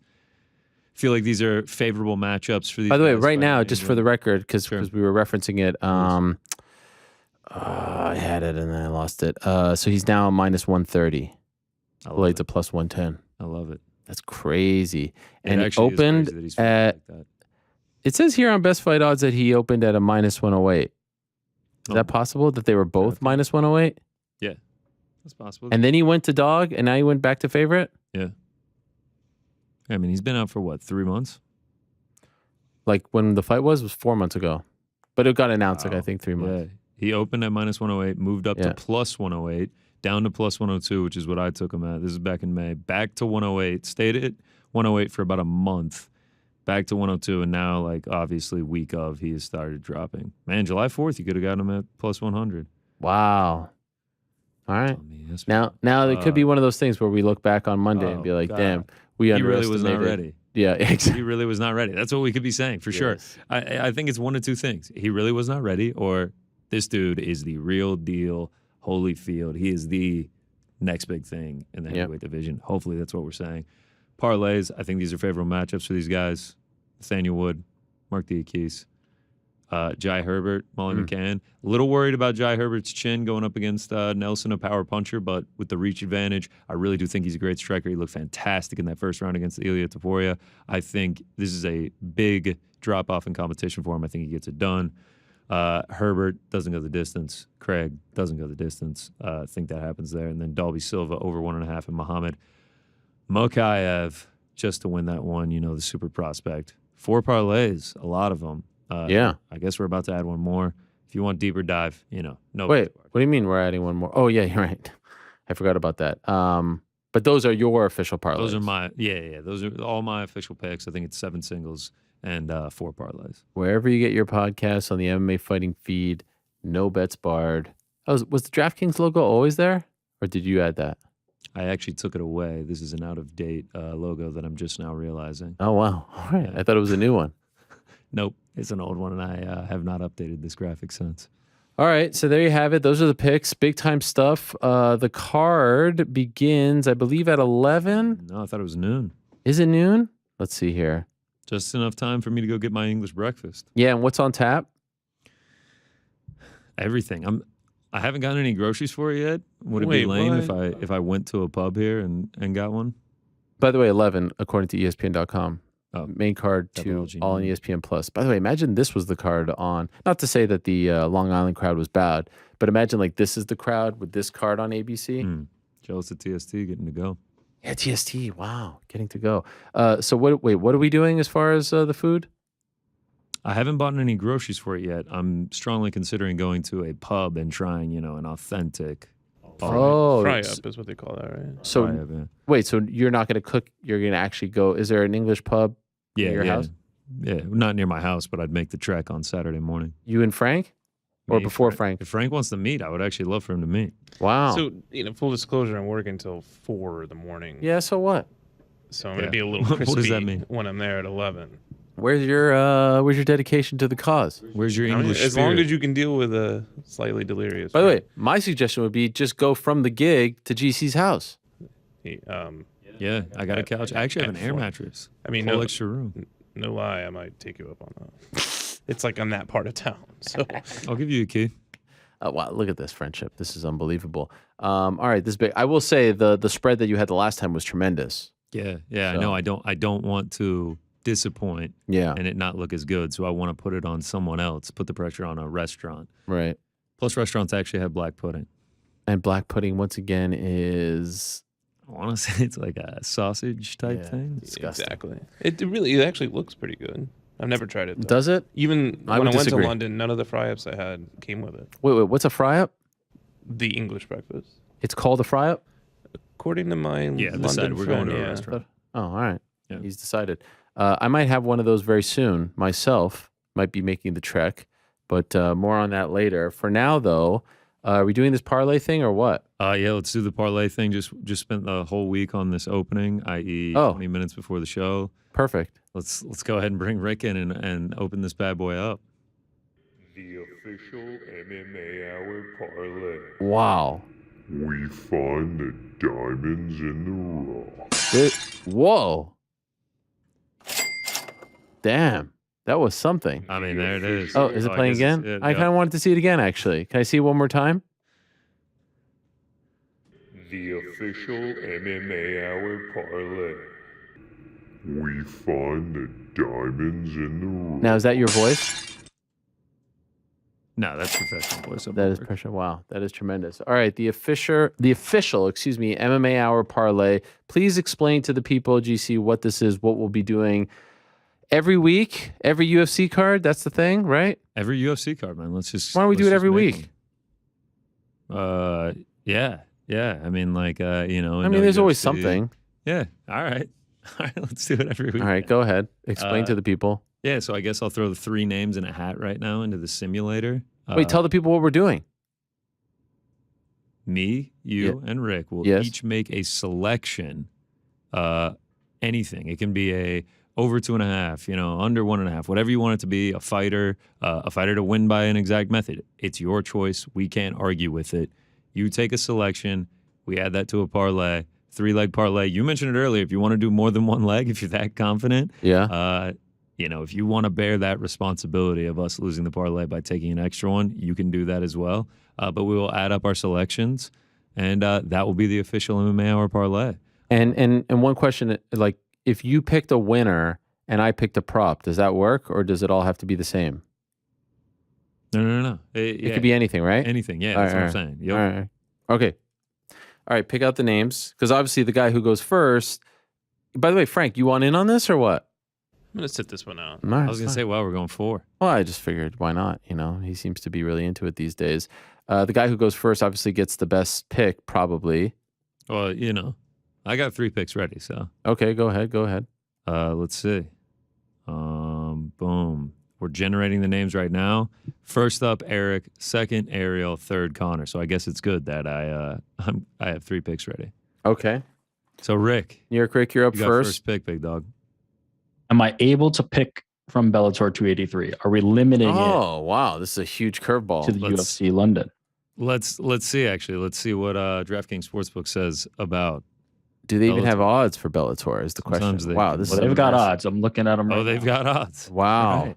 Douglas Lima, underdog against Jason Jackson. Wow. H-Dow. Yeah. So what's the ruling? What are we doing? I'm fine with that. We can do Bellator. I'm fine with that. It's on DraftKings Sportsbook. Last time MMA. we did the fantasy draft, we did. Yeah, I'm fine with that. I just wanted to open it up. If it's on Bellator under the MMA tab, then I'm curious who you're so confident in. Oh, I mean, there's only one. Usman Nurmagomedov. Oh, right, minus 610. Let's go. Now, because he's such a favorite, like, does this make the parlay less lucrative? I mean, of course it makes it but it makes it safer. Right. Yes, but I would say it has to be triple digits. Like you can't do like a minus 1,000 or more. I think that's Kayla Harrison is what you're saying. Yeah. Why? Yeah. Why is that? I just think that's lame if you're doing it like that. Like if you take Kayla Harrison at minus 3,000, like of course she's going to win, but it adds what cents on the dollar to our parlay. I have to admit, if I wasn't going to take Usman, I was strongly considering some underdogs in this parlay. Really? Woo. Yeah. All right. I guess I'm next, but I feel like now it's going to be 2 massive favorites. But whatever, we just need to hit, right? We just need to hit. And by the way, can you like calculate this thing so that you know what it will actually be? I'm doing it live right now. I'm on DraftKings Sportsbook right now. My pick is Mohamed Mokaev. Not a terrible pick. Going up against Charles Johnson, with all due respect. Big favorite, minus 450, Mohamed Mokaev. All right, we're at minus 238 right now. Okay, not bad. I feel like we need to get this down a little bit. Get us to even money or better. Connor. Yeah, I'm trying to. Mark thing here. Minus no. 19. No pressure. Curtis Blaine. Well, those would definitely do it. I'm trying to see. I'm thinking about the under in that main event. You guys are scared of the wrestling of Curtis Blades, I assume? No, not scared. I wasn't thinking props for this one. Oh, I'm thinking props. You're thinking props? Yeah, because I was gonna take like a heavily favored fighter, but I'm trying to get it down right now. There it is. The action man. I'm thinking I'm gonna do under 2.5, or I mean under 2.5, under 4.5 in the main event, and get us down to minus 101. Minus 101, under 4.5 in the main event. That's Curtis Blades. I'm assuming you're talking about the UFC main event, not the Jason Jackson. That wouldn't make sense because have they done that? Have they moved to 3-round or 5-round Bellator main events? I don't even know. They talked about it. I feel like they did. Did they not? This has been the first. This is the first one in a long time. No, it is. It is. They're all 5 rounds. They did, but when was the first one? It started in 2022. Yeah, like this year. Yeah. But most of their main events have been title fights. In any event, you're talking about Tom Aspinall versus Curtis Blades. So under 4.5. Yes. Under 4.5 would be before. It has to be before 2 minutes and 30 seconds in the 5th round. Okay. So there it is. And what's the what are the odds? The payout is minus 101. That's not bad. No, $50 to win 49.58. Okay. So just a unit for me. Let's just every week we'll Even just money. do 1 unit on it. Yeah, it's essentially even money. Well, you're going to bet this one too? Yeah. Oh, okay. I thought it's for the people to bet. Oh, I ride with the people. That's right. That's right. Biggest baby face in the game. All right. So to recap, it's Usman Nurmagomedov who faces Chris Gonzalez on Friday's Bellator 283 card. Mohamed Mokaev, who faces Charles Johnson, and then under 4.5 main event UFC London. That is correct. History. First ever MMA hour parlay. I like it. I think I might love it. Strategically, are we trying to lock these up? Are we trying to be a little bit riskier? What do we think after the first one? What does lock it up mean? Well, I mean, this one seems pretty steady. This seems pretty sure. But we could also get a little friskier with some of these. Maybe, I'm down with that. We see how this one I goes. kind of want to, I sort of want to like get the ball. I want us to go on a bit of a winning streak here. I feel like Let's not get too crazy. this is first. a good way. for the Let's go ahead and ego. lock up a win. Let's not Win, start 2. counting the chickens before they've hatched. 5 in a row, 4 in a row. You know what I mean? I'm confident. Let's just get one. Let's just get 1 in a before we row. start talking about 5 in a row. 2 in a row. I mean, I feel like we can hit it. I mean, we obviously can hit it. All right, so there you have it. First. All right, we'll see how we did on Monday. Thank you, gents. Appreciate it very much. Time now, everyone, for everyone's favorite segment of the week. It is time. It's time for a good old-fashioned Q&A, MMA fans. Ladies and gentlemen, the moment has arrived to hear from the man himself, Ariel Helwani. Live from the Box Studios in beautiful New York City, it's Pulled my email On the here Nose. from the great And now, to Louis answer your Gilmore. There's questions, Louis get out of your Theroux. seats There's and on Louis your feet Gilmore. because here he is, Ariel Helwani. Or is it Louis Gilmore and Louis Theroux? Now I'm getting all confused. Is it Louis Theroux and Louis Gilmore? Now I'm getting all confused. I'm just going to call him El Gilmore. I'm confused. Le Gilmore. Le Gilmore? I think it works. All right. All right, here we go, guys. Time now for everyone's favorite segment of the week. It is time to answer some questions. And I know you have a lot of questions, a lot going on this week.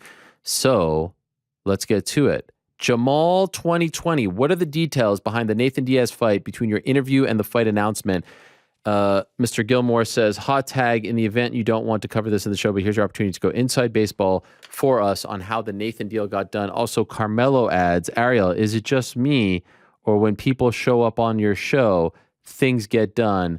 Hashtag free Nate Diaz. You said it, Carmelo, not me. But look, did I ask this question? Yes. And do I feel as though things kind of ramped up a little bit since the interview? Dare I say, since the meetup in early July? I mean, I think there is a case to be made. Here's the thing. And if you've been watching this show, if you've been listening to the show, if you've been paying attention to the content, really for the past almost year, we've been talking about Diaz. Like since we came back in August, Diaz has been a story, right? Go back to his Twitter. Almost every month he's been asking for a fight.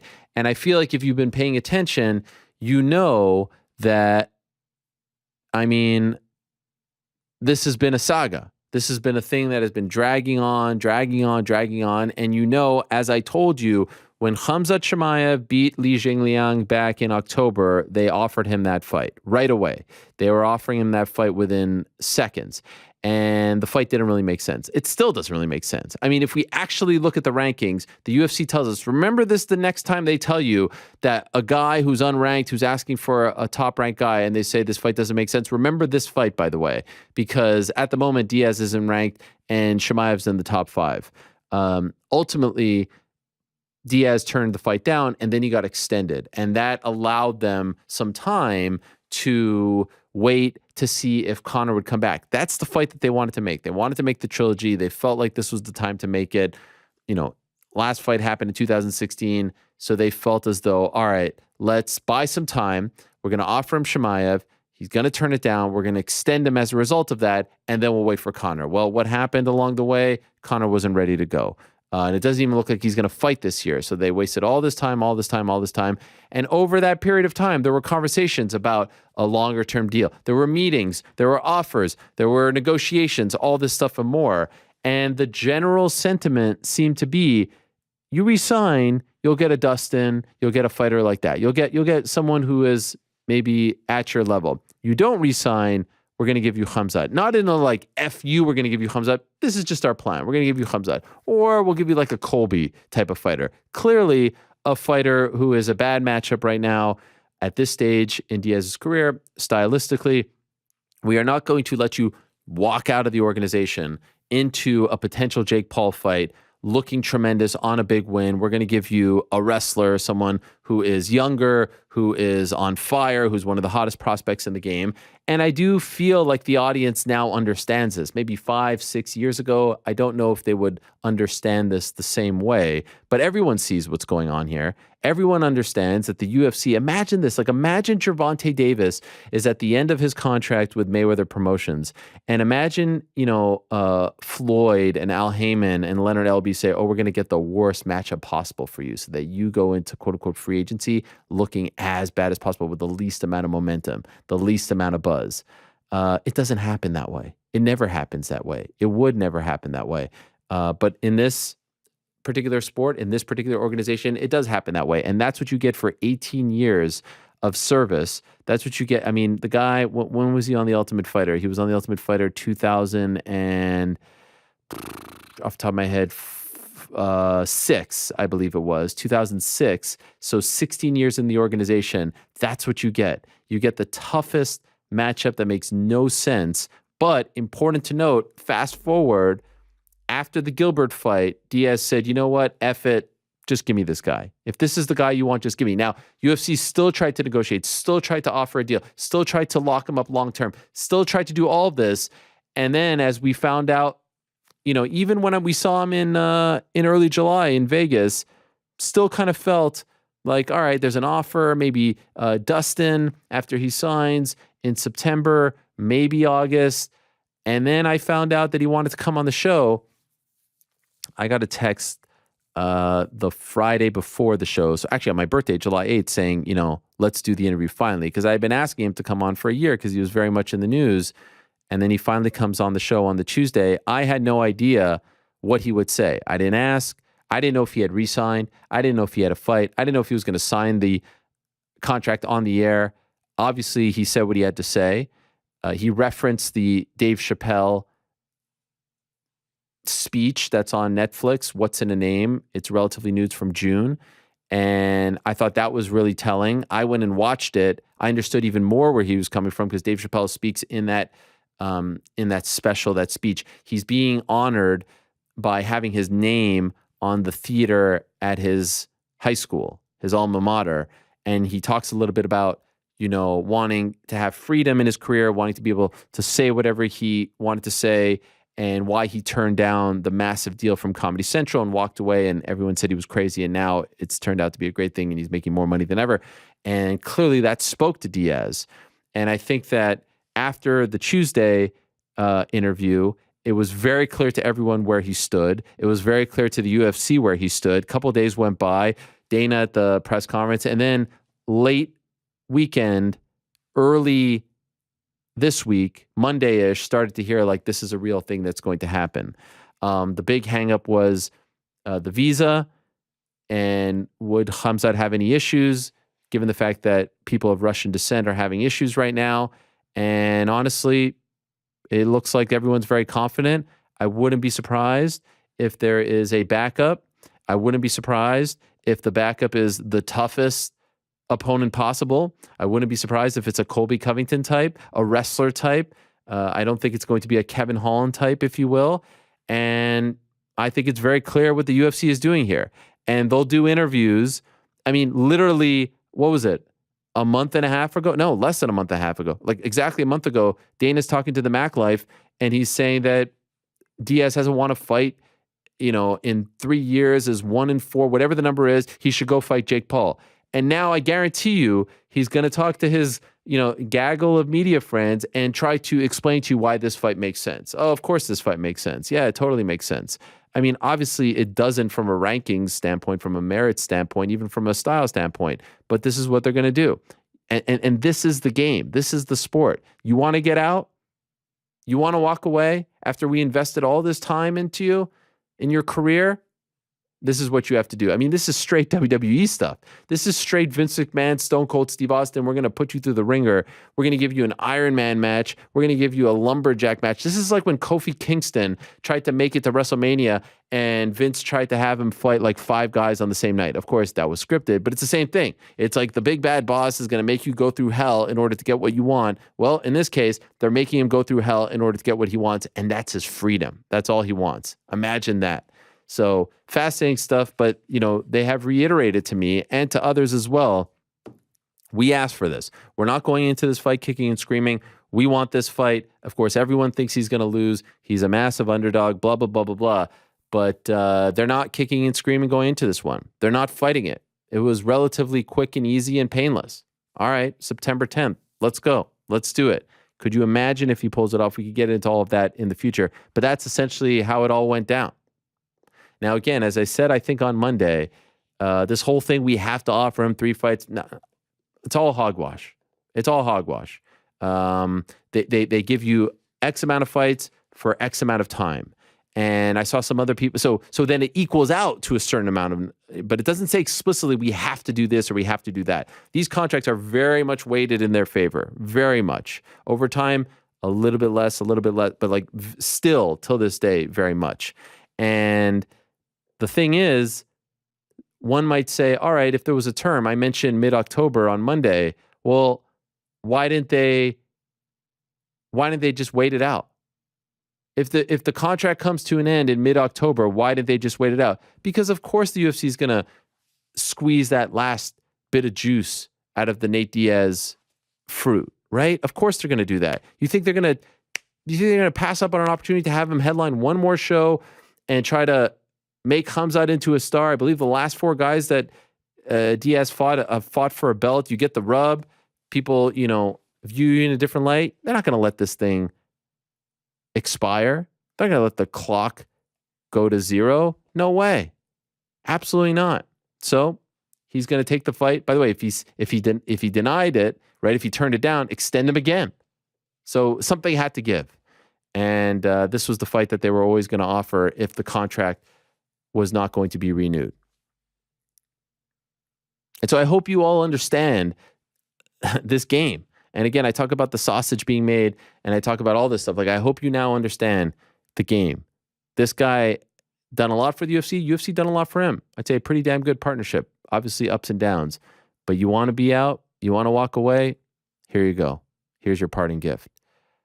Dana spoke, this from Abe, about having to offer fighters 3 fights a year or having to pay them. I'm curious to know the actual rules. It seems like there's no clear guidelines and numerous loopholes that the company manipulate. For example, does it have to be 3 different opponents, or if the same opponents offer 3 times? Again, I went through this.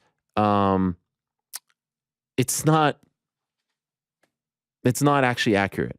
It's not. There is not a single fighter on the roster that I know of, and please present yourself if I'm wrong here, who didn't get offered 3 fights and they got paid as a result. Unless that is explicitly stated in your specific contract, that's not a real thing. It's, again, I'm going to sign a 6-fight deal and it's going to be a 2-year term or something like that, well, then that equals out. 6 divided by 2 is 3. It's not a real thing, especially not for a guy with 1 fight left. How could that make sense? Just think of it logically. How could they offer him 3 fights with 1 fight left? It was simply offer him a fight that they knew he was going to turn down, extend him, buy as much time as possible to see if Conor would come back. Conor not ready. He's not re-signing. Give him Khamzat. Thanks for your service. Hello, Ariel. We appreciate you. My question is, what are the chances Nate pulls something along the lines of Curtis Harper with the Chimaev fight, and at the start of the fight, his corner throws in the towel or he throws up a tap early and ends the fight to finally GTFO the UFC? Thank you so much, Ariel, and I hope you sit down and reflect on how much further ahead you truly are than these other journalist interviewers. Bless, gang. It's lit. Thank you. I appreciate that. Spinach in my pants. Very interesting name. Here's the thing. As I said, Nathan Diaz, Diaz team, Nick Diaz army, we know these guys. They ain't doing that. They've got too much pride. You don't get this far. You are not this beloved with 13 losses. You are not this immune to, whatever comes with a loss by acting like that. Like, it just, you have respect from the community, from the martial arts community, from the fan base, from everyone. You don't act like that when you have that kind of respect and that kind of pride. So, nice story. Funny thought. He would never act that way. I'd be shocked. El Cubano. Hola, Ariel. This week's main event of Curtis Blaydes versus Tom Aspinall has me wondering about the future of the heavyweight division for the rest of the year. Mainly, what I was wondering was, what exactly is at stake this weekend? As there are so many questions up in the air for the division. Does the winner of this weekend end up sitting out to fight Ngannou when he returns healthy and on a new deal? Doubt it. Do they instead, first of all, where's the guarantee that he's coming back? What if he sees what happens with Nate and he's like, you know what? I'm going to wait this one out. The contract expires. I can't even fight right now anyway. And I'll go fight Tyson. And then maybe I'll come back. And by the way, I don't think it's a crazy thought. As he alluded to in the interview, Nate comes back after a Jake fight. What if Jake and Nate fight and Nate beats him? His star power is going to be huge. Maybe the UFC invites him back. Anyway, do they instead fight? I'm sure the UFC would have him back. And now his stock would be even higher. Do they instead fight the winner of Cyril Gane and Tai Tuivasa? Does an interim belt come to play? I think that the winner of this fight probably fights the winner of Cyril and Tai. And then we see what goes on with John, Stipe, and Francis. And I feel like if Francis doesn't come back, they'll do Stipe and John for the belt or interim belt. Steve, Ariel, if Aspinall is able to win by TK or dominant performance this weekend, do you see the UFC changing their minds about Jones versus Stipe and maybe moving Aspinall up to the front of the line to fight John? Have a great day. Maybe, but no. I think Jones and UFC and Stipe all think that that's the fight that makes the most sense. Again, I think that they'll do Tom versus Cyril and Tai if he wins.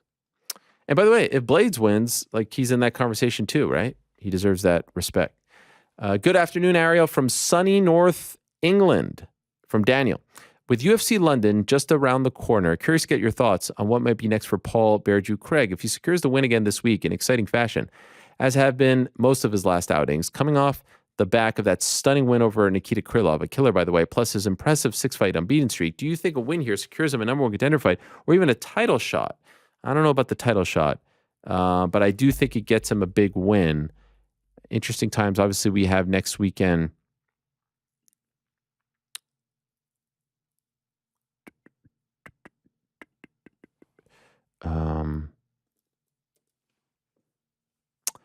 obviously we have next weekend Anthony Smith versus Magomed Ankalaev. Right now, Paul Craig, 8. Maybe the returning Dominic Reyes. We still have to find out what they're doing with Glover and Jan. Is it going to be Yuri versus Glover too? Is it going to be Yuri versus Jan? But he would be in that conversation. Like, he's due for a big fight. If he wins, I could see him fighting a Dominic Reyes. I could see him fighting the winner of Smith Ankalaev. If they don't get the title shot, Rakic is out. Maybe the winner of Smith Ankalaev. That would be fun. Ben, a lot of people talking about GOATs when talking about Usman or Volk, but nothing on Charles. I don't know if they're talking about GOATs. I think you mean pound for pound, but nevertheless. If when Charles beats Islam and then Volk, where does he stand in the GOAT discussion, given his win streak of Tony, Chandler, Dustin, Justin, Islam, Volk, not to mention the 7 wins prior? Maybe not the GOAT given his career, but GOATed winning streak potentially. Yes, it would certainly be GOATed. I mean, the guy, by the way, you know what really impresses me about Charles right now? Very popular. Like, I just feel like Charles, I feel like the whole thing, as unfortunate as it was with the scale, actually made him more popular. People always like to, back someone who they feel was wronged, an underdog of sorts. Thoughts on making Charles go to Dubai, given the fact that even Dana acknowledges him as the champ? I mean, September is filled, and they're not going to put Aljamain Sterling and TJ Dillashaw on that card. Number one, they don't love Aljo. He gets pay-per-view points. They ain't going to share that pie that they're paying a lot of money of that pie to Nate and then give Aljo some of those points. So they'll put poor Aljo and Dillashaw, they'll put them on the Abu Dhabi card. Now, all of a sudden, it's, that card is getting a lot better with the Petr Yan versus Sean O'Malley potential fight on it as well. Islam versus Charles. I mean, it's pretty strong card, UFC 280. But yes, Charles is already the man, and obviously it was a bit of an up and down career early on, but that's the beauty of MMA, and no one holds it against him. And if he beats Islam and then beats Volk, one of the best, no doubt. Soy Sauce. Hey, Ariel, longtime listener, first time dropping a question. I'm particularly fascinated at what's going on at the top of the welterweight rankings. We obviously have Usman Edwards happening in the incredible Salt Lake City, and now Khamzat is fighting Nate Diaz as Khamzat is sitting at 3. Do you think he will fight next for the title with a win over Diaz, or does he need one more fight, possibly against Colby? Nah. Viva Helwani, thank you. I think if Khamzat wins, and that's a big deal, they'll do, and his star power will be super, super high. I think they would do Khamzat versus the winner of Usman and Leon, unless Leon wins and then they want to run it back. But if Usman wins, I think they do Usman versus Khamzat. Logan. Hey, Ariel. Hope all is well. We've all heard of the famous sports curses like the Madden curse, the Sports Illustrated cover curse, the aged out curse, etc. But one curse that is on the rise is the GC t-shirt curse. Whoa. Didn't think of this. Some rare GC heat. First with Amanda Serrano, then Gegard Mousasi, now Jack Shore. What is going on? GC, please don't buy a Volk shirt. Much love. Your thoughts, GC? Didn't wear a Gegard Mousasi shirt. Okay, see? Happy we cleared that up. Israel Adesanya. See? Winner. Kai Kara France. Winner. Wait, did you have the Kai shirt before Columbus? No, I guess I bought it. Yeah, if he loses next week, that'll be a good test. Yeah. Who else? Who else do I have? That might be it. TST told me, by the way, that every time you win a bet on a team, you buy a t-shirt. Every time I win a future. Every time you win a future. Got it. Future. So if you win one of these like future championship belts, bets. Shirt's getting bought for sure. Yeah. I will be rocking an Islam Makhachev shirt if he wins on the 22nd. I can't even imagine what it would look like. By the way, some breaking news. The shirt curse is No, I just wanted to correct the record. It's Lewis Gilmore. So it's Louis Theroux, Lewis Gilmore. He just sent me a message. So how many shirts total?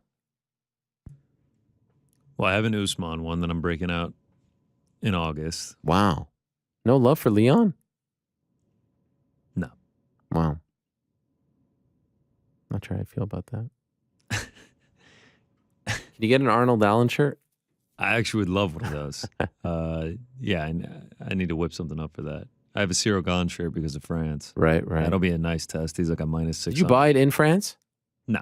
Okay. No. Did you buy it before? No, you weren't even on the show back then. Yeah. I see here Sandhu says, our good friend Chamatkar Sandhu, -400 for Petr Yan. Sean O'Malley +300.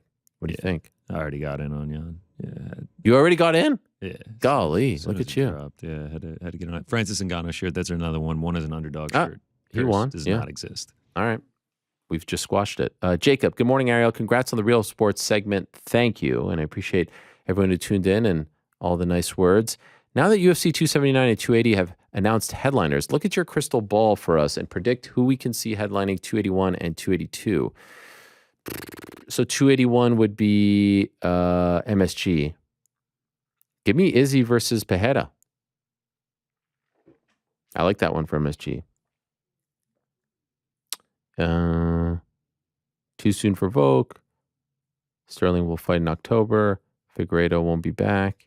May give him no MSG. Charles will have just fought. Usman potential. Seems a little quick. Plus, if Khamzat wins, that'll be September. Give me the one I want to see is Izzy, Pereira, Yuri, and if they go with Glover, Yuri Glover on the same card, MSG, and then give me a little Chandler Poirier on that card as well. How about that? Chandler Poirier is the one to make. Daniel, hi Ariel. I think I speak for most UK fans when I say I appreciate the love and increased coverage we've seen in the independent Helwani era. Thank you, Daniel. However, there are still a few key steps we're anxiously waiting for. Can you confirm that you will at some point attend a UK card in person? Wow, putting me on the spot here. I think that by the end of the year, I will attend a UK card, and it might be sooner than you think. How about that? What? Number 2, whilst. I love the word whilst. Whilst you're here, or whilst here, excuse me, come to a Premier League. Whilst here, come to a Premier League game, preferably Man United. Much love. I would love to attend a Premier League game. I may have looked into it. I feel like this little couple questions here from Daniel might be resolved in very short order. That's all I can say at the moment. Stay tuned for more. By the way, I think I actually missed something. I want to go back. Oh yeah, Daniel had a bonus question for GC. What are GC's thoughts on Christian Eriksen potentially joining Manchester United just 1 year removed from his tragic incident? Didn't that happen? Didn't he sign with them? Yeah, I also think it's 2 years ago now. Is it? No. But by the way, why did he say potentially joining? Didn't he sign with them? I thought it was signed too. I think it's great. I'm a Manchester United fan now. We got out of, I think it was Brentford. Yeah. We're moving up, the Big Ten. By the way, have you ever been to a Premier League game match? No, I've never been to England before. Oh, yeah, that's right. Golly. If I went to one, I would go to a Manchester United, though. Maybe we go together very soon. I'll get you a Ronaldo jersey. I'll rock the Eriksen. Why Ronaldo for me? You think I look like Ronaldo? It's the nicest thing anyone's ever said to me. He's just the best player. Oh, okay. You know. Is he the best player? I feel like he's a little old now. All right. You pick the player. I'll buy the jerseys. We'll meet at Old Trafford. We'll bring you have to call him Kits. By the way, I think it's Old Trafford. Old Trafford. We can bring Arnold Allen with us. Oh, that'd be tremendous. Three's company. Yeah. That'd be a great time. Not a jersey, a kit. A kit. Thank you for that, Frank. Thank you. I was going to say that myself. Stefan, what's good, Ariel? Was curious about your thoughts on the Cejudo interview yesterday. Oh, my God, Cejudo. Golly, Cejudo. I mean, has anyone just botched it worse than this guy? Love the guy, but golly. I mean, 125 champ, 135 champ, and like he talks and talks, and it's like the UFC doesn't even listen to him. It's getting a little bit uncomfortable. One, do you think Volk takes on the king of cringe in his home country next year? No. Or pushes for the super fight this fall, winter? No. I guess it all depends on how the thumb heals and what they... I think Volk knows something we don't. I think they will do the winner of that fight in Australia against Volk. Cejudo, and by the way, won't that piss off Cejudo, right? He's trying to do a similar thing and they won't even pay attention to him. Cejudo referenced himself moving down to 35 in the future, but how would this play out for him after fighting for the 145 title? I don't think it's happening. Again, I said I would be into it. I said no better time than now, but I don't know. Also, happy National Lollipop Day to all the suckers out there predicting a finish from Paulo Costa against Luke Rockhold. All right. Much love from Central PA. Speaking to ESPN's Mark Ramundi, this is what Cejudo said on going to 135, courtesy of Lewis. Just make sure for some reason, like it's not Lewis. That's quote. That's the only reason why I'm even going down to 35 pounds. These dudes are not on my level. None of those dudes are at my level, and they all know it. So if I have to go down to 35 and win back my belt to challenge Volkanovski, that's what I'll do. On the subject of fighting Volk, he said, I truly believe I could beat him. I would never take a fight that I don't think I could win. By the way, I believe that he believes he could beat him. But they ain't entertaining it. They're just not. Not right now. I'm curious to see what they do with him. There's a lot of activity and a lot of fights. Maybe a Cheeto if he beats Dominic. Adriano. Hi, Ariel. I found a way that you might gain a love for The Ultimate Fighter again. No chance. If you ever had any to begin with, of course I did. I was actually telling someone a story yesterday. I remember going to Yankee Stadium to watch, I think it was Red Sox Yankees, September of 2010, and The Ultimate Fighter Season 10 was on. And I remember leaving the game early, and it might actually have been a playoff game late in the season, late September, leaving the game early so that I could get home to watch The Ultimate Fighter on Spike TV. This was the Kimbo season, Rampage, Rashad. So yeah, I used to love The Ultimate Fighter. My first break into MMA reporting was kind of via The Ultimate Fighter. I produced The Ultimate Fighter 3 pre-show on SpikeTV.com. I was the blogger for SpikeTV.com for The Ultimate Fighter Season 5. Got love for it and respect what it did for the sport, but it's way past its prime. Anyway, he writes, do you think with such dominant champions like Usman and Adesanya, providing they both beat their next opponents, to get a new challenger in the mix, could you see the UFC doing a repeat of when Matt Serra won? Contenders 7-5 compete on the show. No, they did this with the flyweights. No one cared. This might finally be the way Darren Till gets his title shot. Appreciate your time to answer the fans' questions each and every week. Okay, they didn't do that necessarily with the flyweights, but they did it with the strawweights. Flyweights were people outside of the organization. No one's going to, by the way, no one in the right mind. If you're a contender 7-15, why the hell are you going to go away from your family, live in a house 6 weeks with these other dudes? It's just passé. The whole thing is passé. Who wants to sign up for this? Especially when you have the Contender Series. I'd way rather go in the Contender Series, do my fight, go home, leave me alone. Mark, greetings, Ariel. Since Yuri's win over Glover at 275, you've been campaigning for a Central/Eastern European showdown between Yuri and Jan staged in their region of origin. The prospect of this happening seems unlikely given the upcoming pay-per-view UFC events. Correct. Are either happening in the US or Abu Dhabi? Yes, it was always unlikely. However, could you see a scenario where this event could be so massive for Europe that the UFC would put it on ESPN Plus card? The main event would occur at midnight in Czech Republic or Poland, potentially leading to an explosion of European MMA interest. Dare I say you put it on ABC in prime time and you give people a scene, right? Sometimes you got to do those things to grow the sport, but they're killing it on Plus, so they don't want to give that up. The UFC has put location-specific title fights on ESPN Plus before with Zhang Wei Li versus Jessica Andrade in China, among others. I mean, that was way early in this whole thing. I think Yuri Yan would be fantastic for the fans, fighters, and the sport's European popularity. Yeah, for sure. They don't like to do those pay-per-views in Europe. Would love it. I agree with everything you said. Love everything about it. I don't think it's happening. David, if Jake loses, could you see a scenario where Nate then pivots and gets a new deal done and Khamzat ends up having quote-unquote issues and Dustin's a replacement? I feel like the cart has left the barn, whatever it is. The train has left the station. The boat has left the dock. Or would the Khamzat fight happen regardless of the Jake outcome? Yeah, I think so. Also, I feel like y'all and also the crew from the Ringer MMA show have to go to UFC 279, right? I don't know. Again, being at Fight Week was cool because there was a lot of ancillary stuff. If it's just like your regular Fight Week, I don't know if it's really worth it.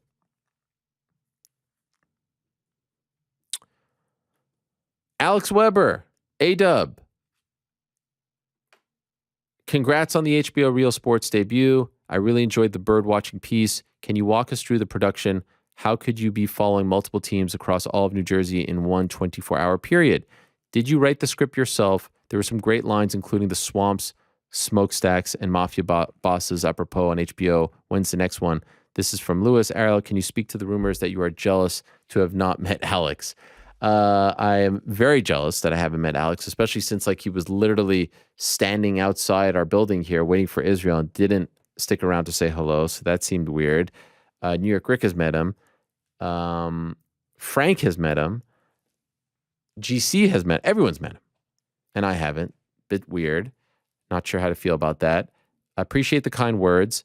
So we weren't basically, to answer your question, how did we follow multiple teams? We weren't with one team continuously, physically for 24 hours. Two of the teams, there were GoPros put into their cars. So we filmed them for 24 hours, but we weren't following them. Basically, we moved around team to team to team. The producers, Chapman Downs, Evan Burgos, did a phenomenal job of coordinating all of this and making sure that when we were at one spot, we'd see this team coming. Like they were in contact with all the teams. Really an experience unlike anything that I've ever experienced, because a lot of the things I'm very type A about, maybe one could say a micromanager. I just like to do a lot of, booking of the show and all this stuff. This was on a whole different level, even a whole different level, if I'm being honest, than the E60 piece I did on DC. The attention to detail, the preparation, everything was just on a whole other level, including the voiceover, which was pretty hefty. It was like 15 pages long. I did it once. Following week, they said, we want to do it again, change up a few things, did every line multiple times. And I still don't feel like I did a great job on that. I feel very confident in my abilities as an interviewer. VO is not my strong suit. I haven't done a ton of voiceover work in my career. So I think that, when I do more, that's something I need to work on. But that took the second one took 2 hours. As far as who wrote the script, that was the producer Chapman Downs, who was working at HBO in 2003 when I was there as an intern. So it was kind of amazing that here we are 18 years later doing this together. The whole thing was surreal. Sitting in front of Brian Gumbel was surreal. Being back, a lot of the same people still there after all these years, surreal. Very thankful, very grateful. I don't know when the next one is. I will let you all know, but it was a lot of fun. It was a great episode. They had a great story on sumo wrestling, which I highly suggest you check out, and also Mascots, the Philly Fanatic from back in the day. Just really, really cool to be a part of something like that, because you don't really realize how much work goes into that. Like, you just kind of watch it and it's like, oh, it's there. There's so much work. I mean, the hours of footage that they had to go through. Honestly, I have the easiest job. I show up, I interview people, you walk around, this and that, but they have to go back and sift through all the footage and write the script and piece it all together. It's a tough job, man. It really is. And I have a lot of respect for producers, people in production. That was the world that I was residing in when I started all of this, 03, 04, 05, 06, before I pivoted to the easy stuff that I'm doing now. Jason, happy on the nose day, Ariel. Thank you. First timer on the post. Love the Real Sports special. Thank you. Hopefully you get a chance to do more with them. Your voiceover pauses and tones were perfect. Thank you. I appreciate it. On to the question. Lightweight division looks stacked with fun fights over the next 6 to 8 months. How do you see it all playing out? We have the title fight. Dustin Chandler, yes. Fiziev calling out Justin, yes. But where does Beneil land in all of this? Yes, this is what I said earlier. He's had fights scheduled in the past with Charles, who pulled out, versus Islam, canceled. Beneil's long winning streak, does he get boxed out from a title shot and have to get thrown to take on the new guard with Khamzat, Fiziev, Arman, or any chance he gets a title shot after Islam, Charles? Appreciate your time. I don't know, man. He's in a tough spot. He's in a real tough spot, and I feel for him. I know there was some talk of him fighting Dustin. Maybe they go in that direction. I'd love to see Dustin versus Chandler. I think Chandler was a little beat up after his last fight. So maybe they go in that direction. If not, I mean, the sexiest fight is Dustin versus Chandler. No doubt about that, right? So maybe it's Beneil versus Khamzat. Khamzat doesn't have the name. Beneil doesn't seem like the kind of guy who really ruffles feathers. He deserves a big fight. I feel for him. He's lost some momentum because of the injury. Fiziev isn't going to fight him, and he's out for a while. Arman lost to Khamzat. I don't know. Maybe he goes to Abu Dhabi, gets paid, and he's the backup fighter for Islam Charles. Could see that happening. Holds his place in the line. Brantley, hi Ariel, longtime follower, first time asking a question. When you watch your fellow journalists or MMA analysts interview different fighters, do you find yourself internally critiquing their interview style / question choices? You are by far the best in the sport doing interviews. Thank you. And because I'm spoiled by you, I find myself cringing when I hear others in this space do interviews. They don't have the natural follow-up questions and often ramble too much themselves. Just curious if that ever distracts you during these interviews as much as it does for me. I will be on, and thank you very much for the kind words. I really do appreciate it. I'll be honest, I don't watch a lot of other interviews. I'm not really sure why. I do watch a lot of interviews. Now, when I say I don't watch a lot of other interviews, I mean in MMA. I listen to and watch a ton of interviews, period. And yes, I am constantly critiquing. I am constantly analyzing. There's a lot of things that I don't like. I don't like when an interviewer has a sheet of paper, when they're reading questions, when they're not locked in, when they don't know everything they want to say, when they're not listening, when they're not asking proper follow-ups, when they're asking long-winded questions, when they're asking multiple questions within one question. And by the way, I do some of this. I don't have a sheet. But I sometimes ramble a little bit. I sometimes ask too many questions in one. So I'm not saying I'm Mr. Perfect by any stretch. But yes, I constantly am analyzing, critiquing, saying, I would have asked this, I would have done that, I would have stood there, yes, 100%. It's kind of like those bird watchers who are always watching birds and are like incessant about just being locked in, nature, listening. Like I feel the same about interviews because there's nothing I like more than interviewing people. And so when you're that passionate and into something, you find yourself thinking about it and then critiquing others when you're listening. And yeah, I'll be honest. Like I mean, that's part of the when I went and did the NBA stuff for ESPN. That was part of the pitch. It's like I think I could ask better questions. I'm not trying to put anyone down, but I feel like as a viewer, I know what the viewer wants. I listen. I'm a fan. You have to be interested in the topic, and you just listen and you ask. I never understood why someone would show up with a sheet of questions. Now, if it's something where you're talking to someone about specific details and it's legal and you want to get it right, you need to have those facts, sure, I get that. More often than not, that's not the case. If you know the topic and you're just vibing with someone you're asking, sometimes you'll miss out on stuff and big deal. I would much prefer the interviewer to just be vibing and asking questions and be well prepared as opposed to reading off a sheet of questions or rambling or interjecting or making it all about themselves or not asking questions, interrupting. A lot of that drives me nuts. And by the way, there's a lot of famous people out there who I think are horrendous interviewers. Won't name names. I don't want to put anyone on blast, but I sit there and listen and I'm like, I don't get it. I just don't get it. Kevin, hey Ariel, today's my birthday. Happy birthday, Kevin. I'm hoping I can make on the nose today. You did. I just have a few questions I hope you can answer for us. Will Nate get pay-per-view points for main eventing versus Khamzat in September? I do believe so. And will you be there in Vegas at 279 doing another meetup? I don't think so, but let's see. I have never been to Vegas or one of the meetups, and I really want to make the trip. And also, hoping they put Suga on that card too. He mentioned meeting with the UFC and maybe getting a big opportunity. Peter Yan, yes. Well, now we just found out, and I know this happened 5 hours ago. This was sent 5 hours ago. It looks like you're going to have to go to Abu Dhabi if you want to see Suga, but it will be quite a scene. I'll tell you that much. What a 7 days in Vegas, right?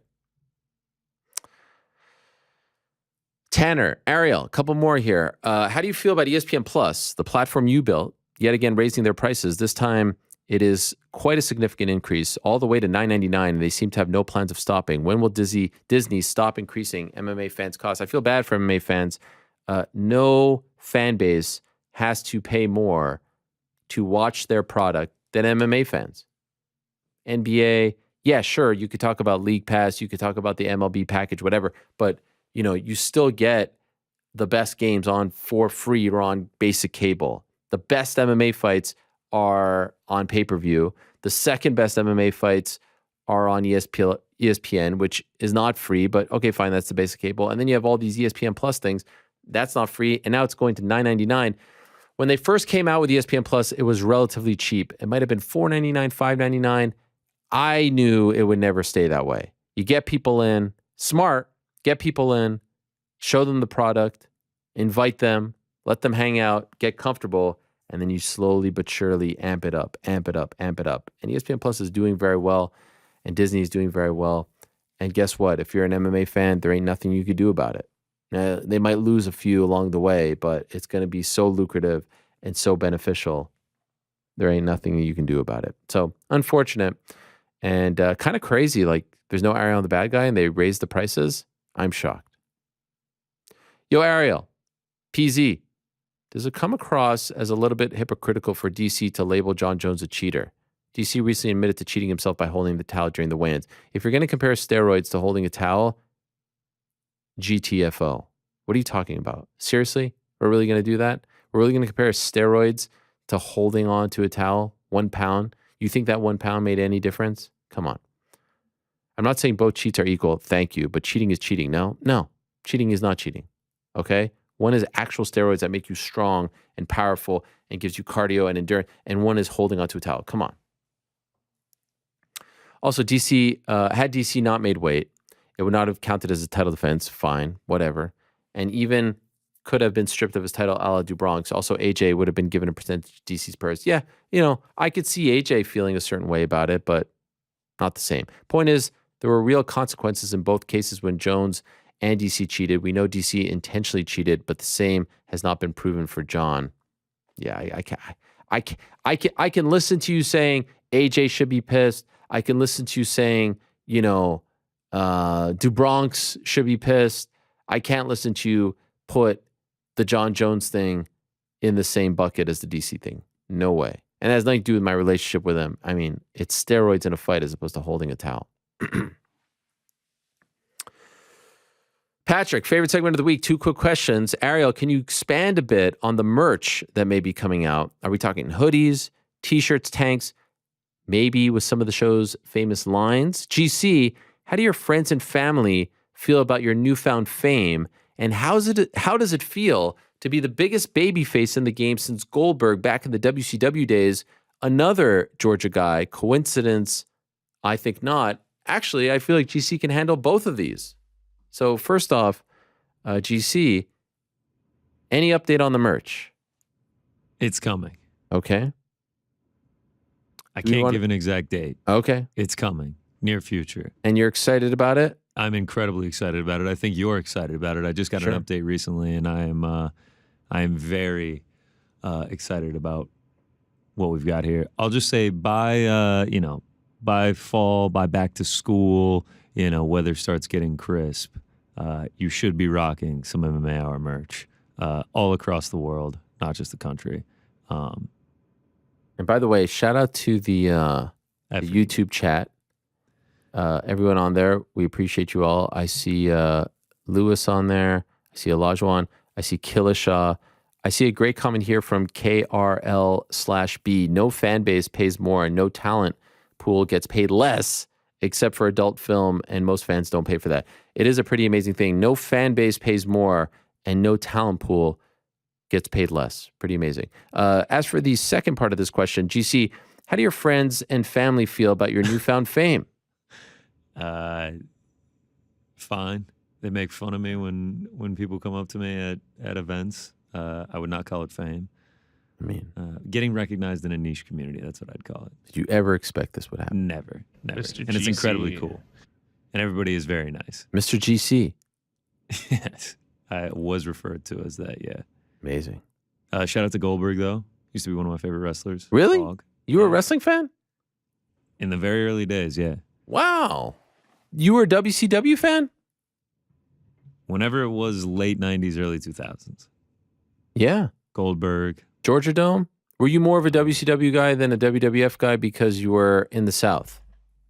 Because that's WCW country. Atlanta is WCW country. TBS, 6:05 p.m. on a Saturday? Yeah, shout out to TBS. Superstation? What do you know about WCW Thunder? Worldwide. Nothing. Actually, I think Goldberg versus Hulk Hogan, July of 98, was at the Georgia Dome for free on Nitro. And I think there was like 60,000 people there. It was nuts. Was The Undertaker in the same thing that Goldberg did? The hell are you talking about? I'm guessing that's a no. What do you mean? Two different promotions. That's what I was asking. Were they in the same promotion? This is why No. people have a hard time Undertaker was getting also into one of my other favorites. Undertaker, great guy. Undertaker was awesome. Who was the guy that would be all dressed in like gold? Gold leotard? Dust. With Gold Dust, right? Yeah. Okay. Oh, so here it is. July 6, 1998. What a match. Goldberg beat him and everyone freaked out. Wonder what the Georgia Great. 40,000. Yeah. Goldberg, great guy. Fellow Jew. But in retrospect, a lot of people said that it was a huge mistake because they gave away a pay-per-view fight for free. Like imagine, like this is like giving away Khabib Conor for free. It's a big mistake. They just wanted to beat WWF in the ratings, so they put it on Nitro and TNT. But in retrospect, it was short-sighted. You get what I'm saying? Yeah. WCW. Right. Yep. Big Moni. Good afternoon to Ariel and the gang. After a bit of a losing streak, much like Ariel's recent H-Down picks, with my unanswered questions, I'm hoping to get back in the game with a quick tune-up one for today. All right, you're back. GC, which MMA experience would you prefer moving forward? Closer seats, cheaper tickets, yet blinding Mohegan Sun rays disrupting your vision of the main event, or nosebleeds, premium prices, total darkness outside the ring, yet better production and bigger stars. Personally, after attending UFC 244 at MSG, I feel like nothing compares. The latter. What he said the second one. I could never do the light again. It was horrible. I would leave the arena. If I was at another Bellator card and that light happened again, I would leave immediately. Yeah.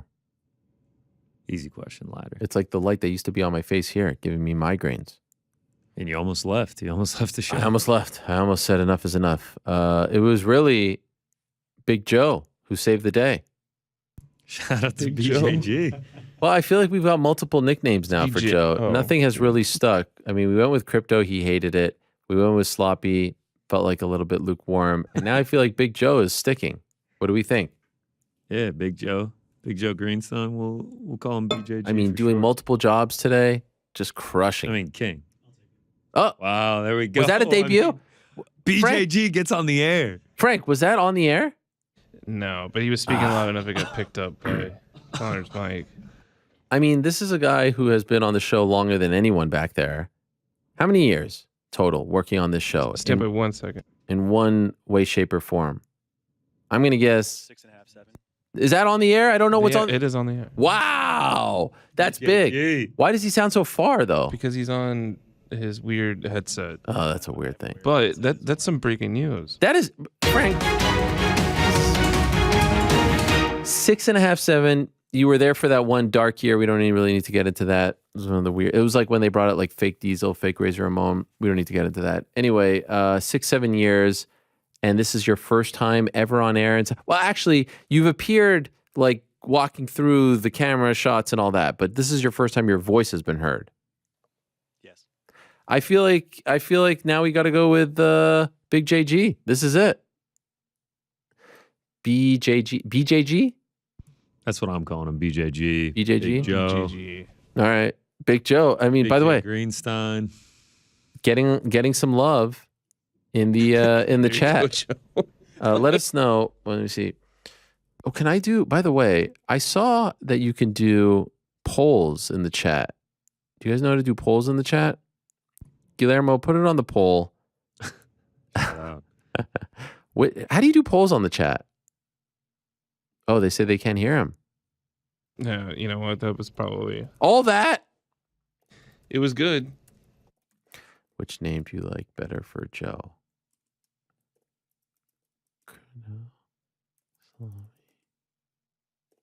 Okay, I'm asking the people right now. Do you guys know how to do a poll? I saw that you could do polls. Who knows? All right. Well, that was big. Dominic, first timer here. Ariel, I know this list was made a while ago, but how could you leave the Brothers of Destruction out of the best tag teams of all time? I don't know, because it felt like they were just kind of thrown together. People who had like really dominant runs, singles runs, and then put together as tag team doesn't feel the same. Maybe I'm biased. Plus, they like were kind of slow moving. Maybe I'm biased because I love The Undertaker, but come on, man. Not even an honorable mention for Shame. All right, fine. Honorable mention, fine. But I don't know. Not one of the greatest tag teams. I'm more of a traditionalist. By the way, did I? Oh, wait a second. I didn't even do a tag team. I did a faction. I didn't even do a tag team list, bro. I did a faction, and they weren't a faction. I think I had the Ministry in there. Ministry of Darkness. I didn't do tag teams.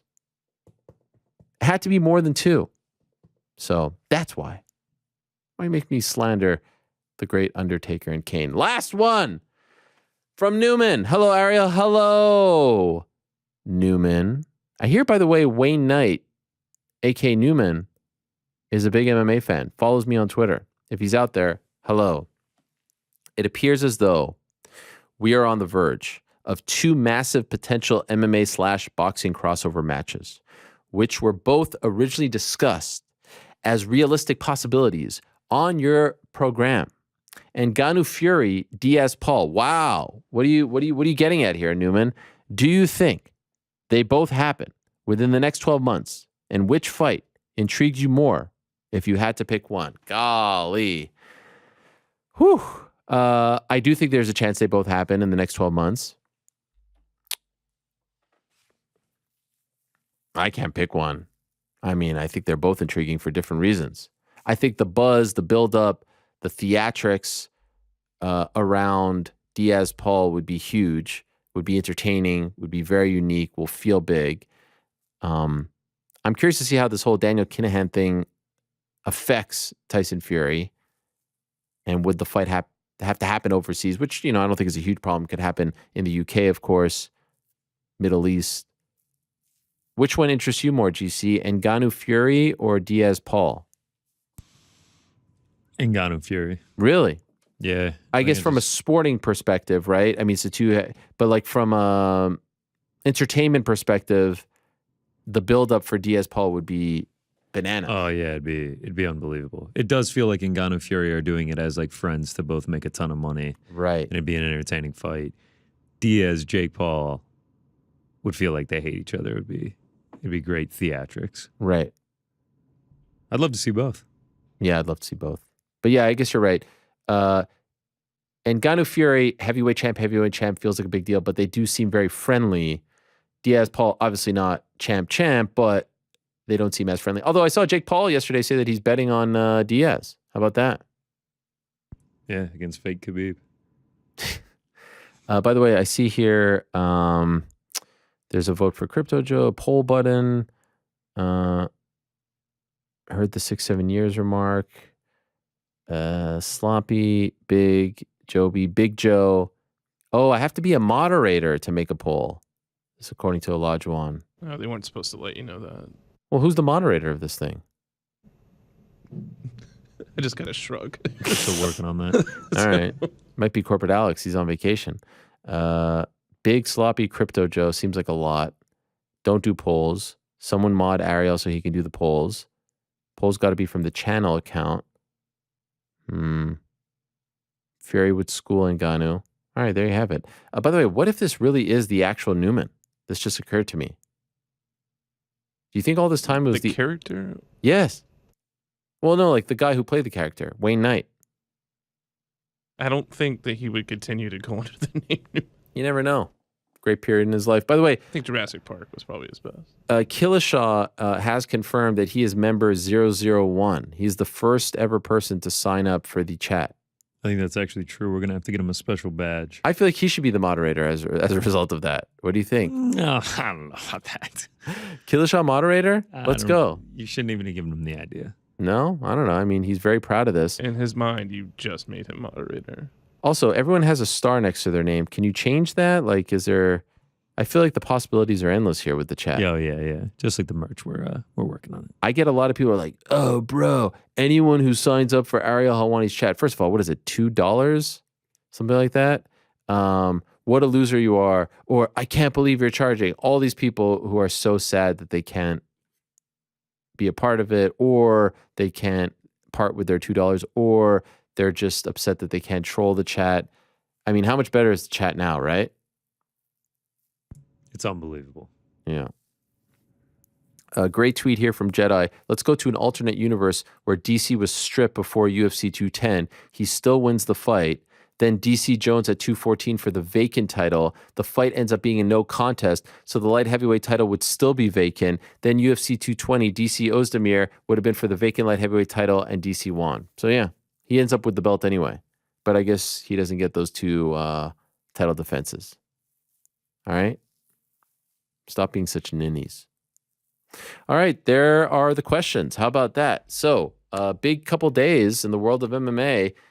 Diaz, Khamzat, and now it appears as though we are moving towards, by the way, as of yesterday, that wasn't signed, but you know how these things go, moving towards Jan O'Malley in October. So things heating up, fun stretch, fun couple of months, fun few months.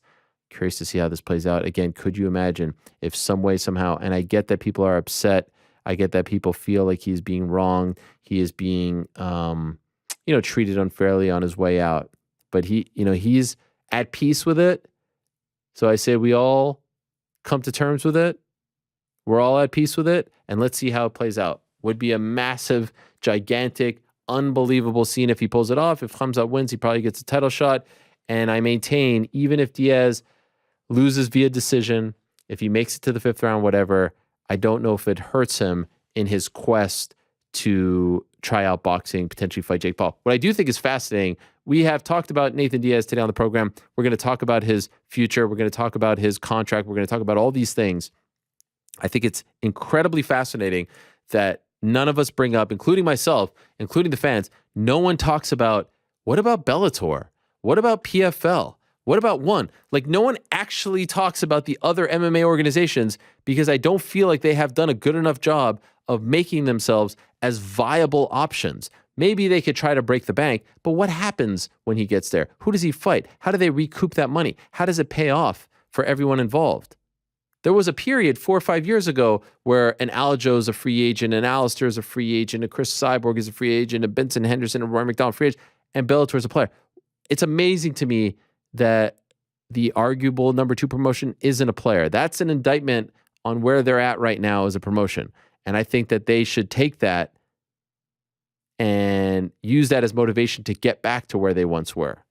But right now, as far as what is next for Nathan, no one's talking about, honestly, any MMA promotion.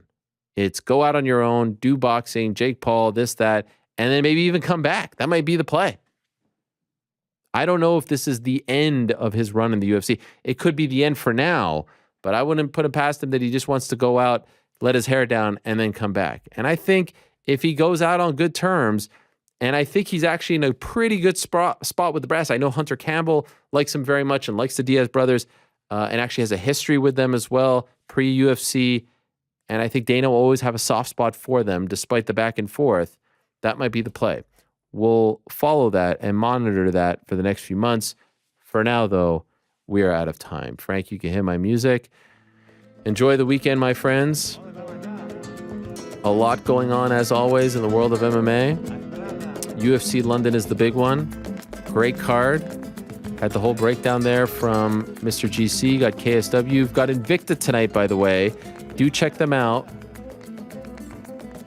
My good friend EK reminding me, Invicta FC 48 live and free on their YouTube channel, on Access TV, and on the Fight Network in Canada. Starts at 9 p.m. Eastern this evening. So do check that out. And you can check out Open Scoring for yourself. They use Open Scoring, and we're big fans of that. So is Ricky Simone, by the way. So there'll be some of that tonight. There'll be Bellator on Friday, KSW this weekend, UFC in London is the big one. Tommy Aspinall against Curtis Blades, Jack Hermanson, Chris Curtis, Paddy Pimblett, Jordan Levin, Nikita Krylov versus Alexander Gustafsson, McCann, Goldie, Craig, Ozdemir, Klein, Jones, Diakasi, Hasdovich, Wood, Rosa, Amir Khani, Pierce, Mochaev, Johnson, Jai Herbert against Nelson. Jesus, a lot of fights. Mandy Bowen versus Leonardo, and Nicholas Dalby returning against Claudio Silva. Thank you very much to all our guests on today's program. Enjoyed it very much. Rafael Fiziev, great stuff. Hopefully he recovers relatively soon. Thank you very much to Ricky Simone. Really enjoyed having him on. Valentina Shevchenko was an absolute treat. Appreciate her time as always. And how about the great Arnold Allen? Hopefully he does the jiggy, right? My money don't jiggle. It folds. Jiggy. Makes you want to wiggle. It folds. Makes me want to dribble. Back on Monday, same time, place, Tuesday. Peace. I'm out of here.